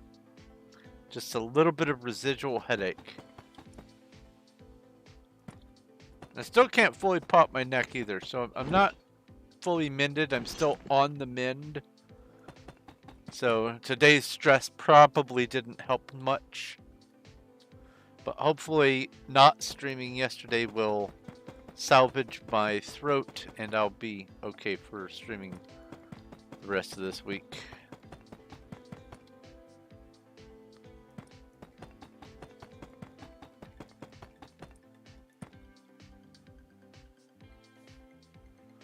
carved into Pokeballs and actually predate modern Pokeballs. Huh. And they are used as a natural form of catching Pokemon. That tells me that there's some sort of synergy between the Pokemon in the world and the apricorn tree. Like, for instance, some kind of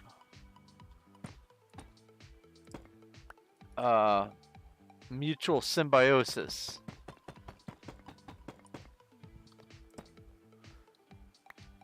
Or the apricorn tree is a carnivorous plant, and it created the apricorns to capture and immobilize Pokemon so that it could eat them later. Maybe that's what it is. That's my headcanon. That's my new headcanon. They can also be blended into drinks that can have effects on Pokemon. Oh, yeah. That absolutely points to being a sort of a carnivorous plant that specializes in Pokemon.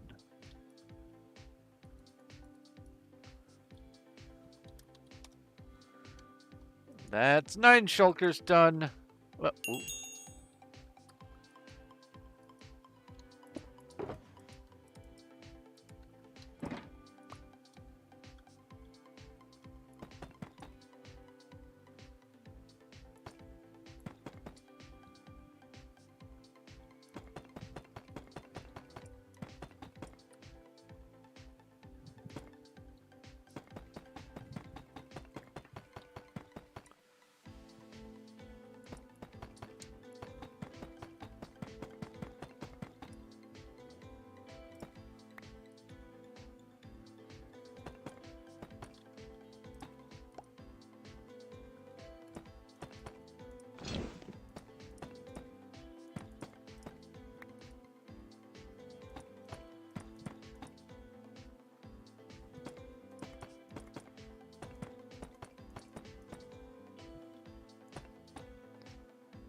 oops. No, come back. Oh, bye. That's what I get for trying to read anything new that might be in chat. So, Aprijuice.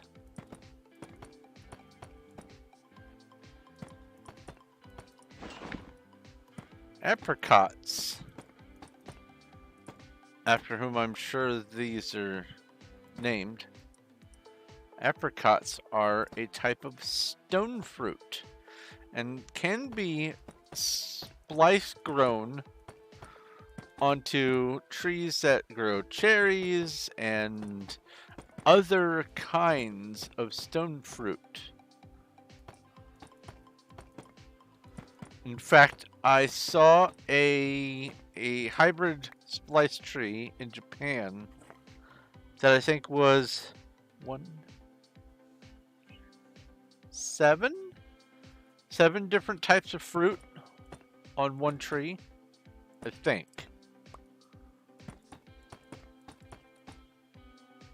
And that's pretty cool, honestly.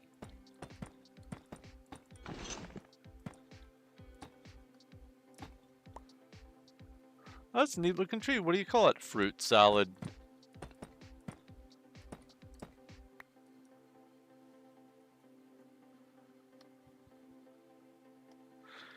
You have posted the most recent game iteration of an apricorn tree in Pick and Video. Well, I have to go look at that now. Boo, boo, boo, boo. Boo, boo, boo, boo. Scrolly, uppy, uppy, scrolly, scrolly, scrolly, uppy, scrolly, and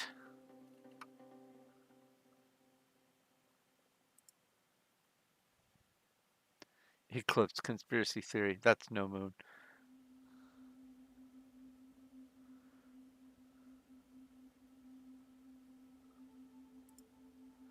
Apricorn tree. Yeah, that looks like peaches.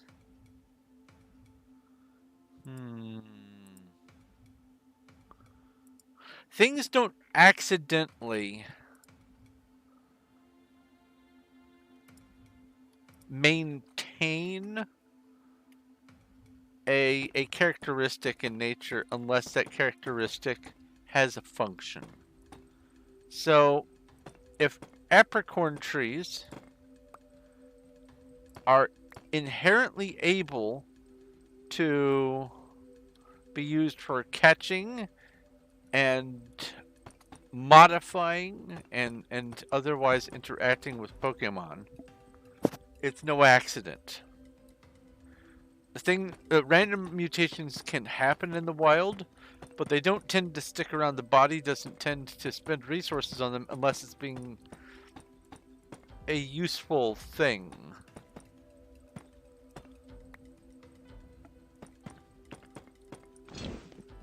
So, I have to imagine that apricorn trees,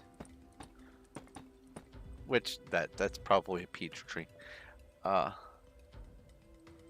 there's a step of crafting involved. Well, I'm sure that there is a step of crafting, but you said that the juice is also used for making things that... What was your word? Modify? Where did you put apple juice? Can have effects on Pokemon. If there's something that specifically has effects on Pokemon, then I have to imagine, evolutionary-wise, and you can't tell me evolution doesn't happen in that game, at the very least. Evolutionary-wise, an adaptation that caused it to be able to produce something that is highly effective, generally on stats or whatever for the Pokemon. It has to have... Oh, bye Black. Bye.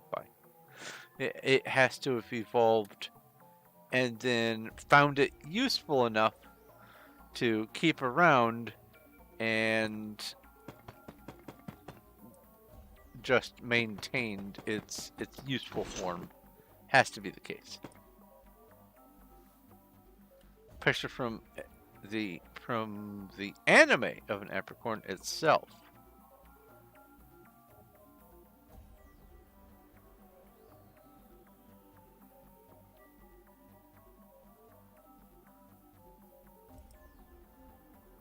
Oh. I mean, I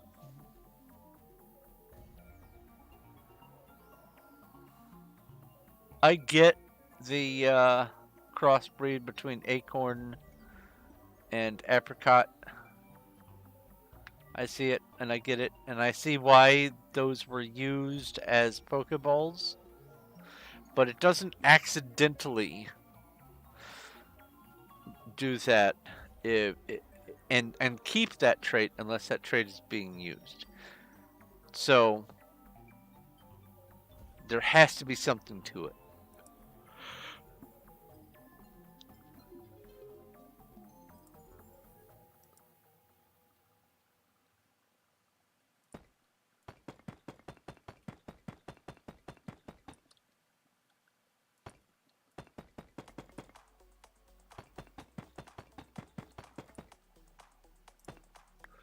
But after this ring, I think I'm just going to go ahead and wrap up. I'm exhausted.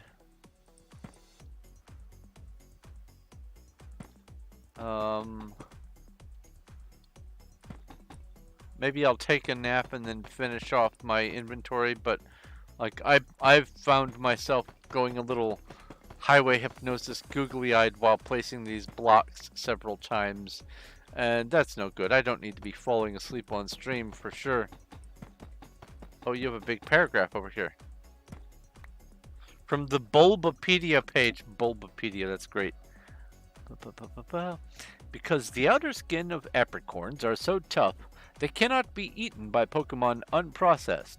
In the wild, Pokemon wait for them to turn into spoiled apricorns and eat through the softened skin to the insides. Trainers can blend apricorns in an Apra blender to make Apra juice for their Pokemon to drink. Apra blender. Is it a blender made of apricorns, or is it a blender specifically used for blending apra juice?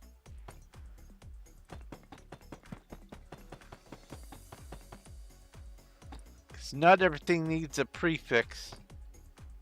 Additionally,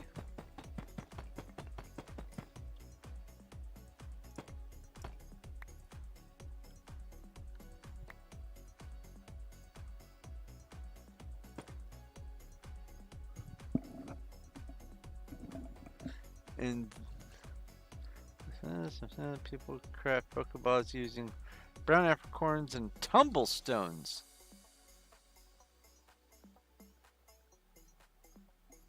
Tumblestones. Don't know what tumblestones are.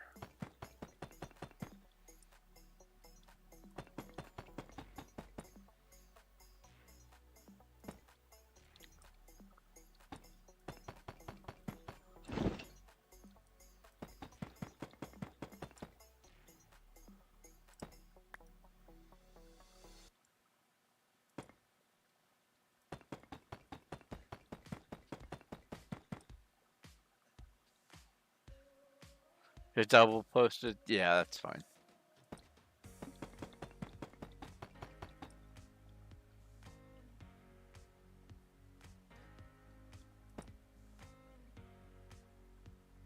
Oh, apricorns can be hollow. Oh.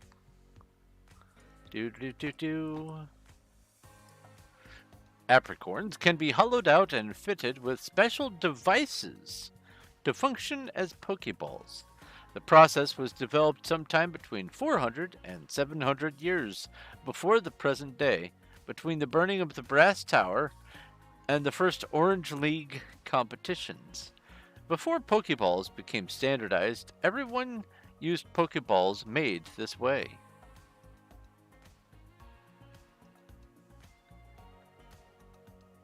A wild Drampaw, which is what my niece used to call my dad, Drampaw. Poke check. I do not have it. Poke catch.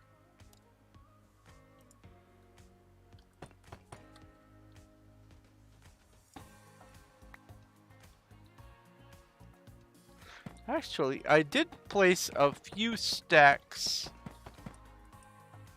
extra. I did 3 stacks at the beginning of the stream that I just had left over, and then I was given a bunch of stacks, and I used them. I think I may be a lot closer to 10 than I expect, but yeah, I'm definitely going to have to wrap this up. My brain is going boom, boom, boom.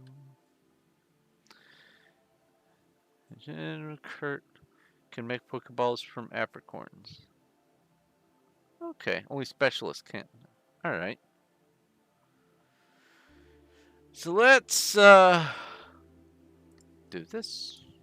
Let's come back over here to the old bouncy talking head.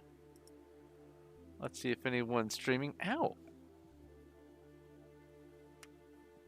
That was unpleasant. Actually, you know, hey, I caught Grandpa. You know what? I think I'm going to just go ahead and wrap up and skip the stream. It's just a couple of us anyway. Or skip the raid rather. But there won't be a post-stream chill session. Yeah, I'm ready to just knock my head on the desk. So I'm going to go ahead and get off of here. Thank you guys very much for watching. I hope everyone enjoyed their solar apocalypse. I mean, solar total eclipse today, insofar as you could see it.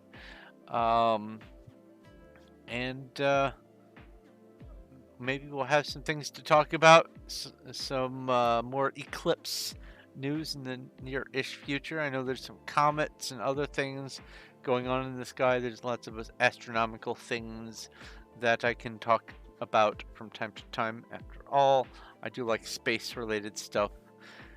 Greetings, fellow space travelers, and all that kind of jazz. So there's some things to talk about future-wise. But I'm going to go ahead and get off of here. Thank you guys very much for watching. If you have any questions, comments, or suggestions, you can leave them down in the comment section if you're on YouTube, or you can send a message over on Discord. I have a link down below for my Discord. All you have to do is pick a role once you're there, and you are part of the Discord. If you like this content, please give it a like on YouTube. I appreciate it, and it does help. And if you haven't already, please do subscribe and follow both on YouTube and Twitch. I'm trying to get to affiliate, and that's like 5 away. So 5 more followers, and I will be able to do the affiliate thing. And I'm looking forward to making stuff like bits and whatnot available to you guys. Let's see here. Anything else? Tomorrow's going to be Star Explorers, and hopefully I'll be able to be back in the swing of things. Posted a link to the Bulbapedia page for apricorns for me. Okay, thank you. Yeah, that's basically it. So thank you guys very much for watching. This has been Thorn of Night playing Minecraft on the Performium Wild SMP, building a giant anger sponge and trying to stay awake. And I will talk to you later.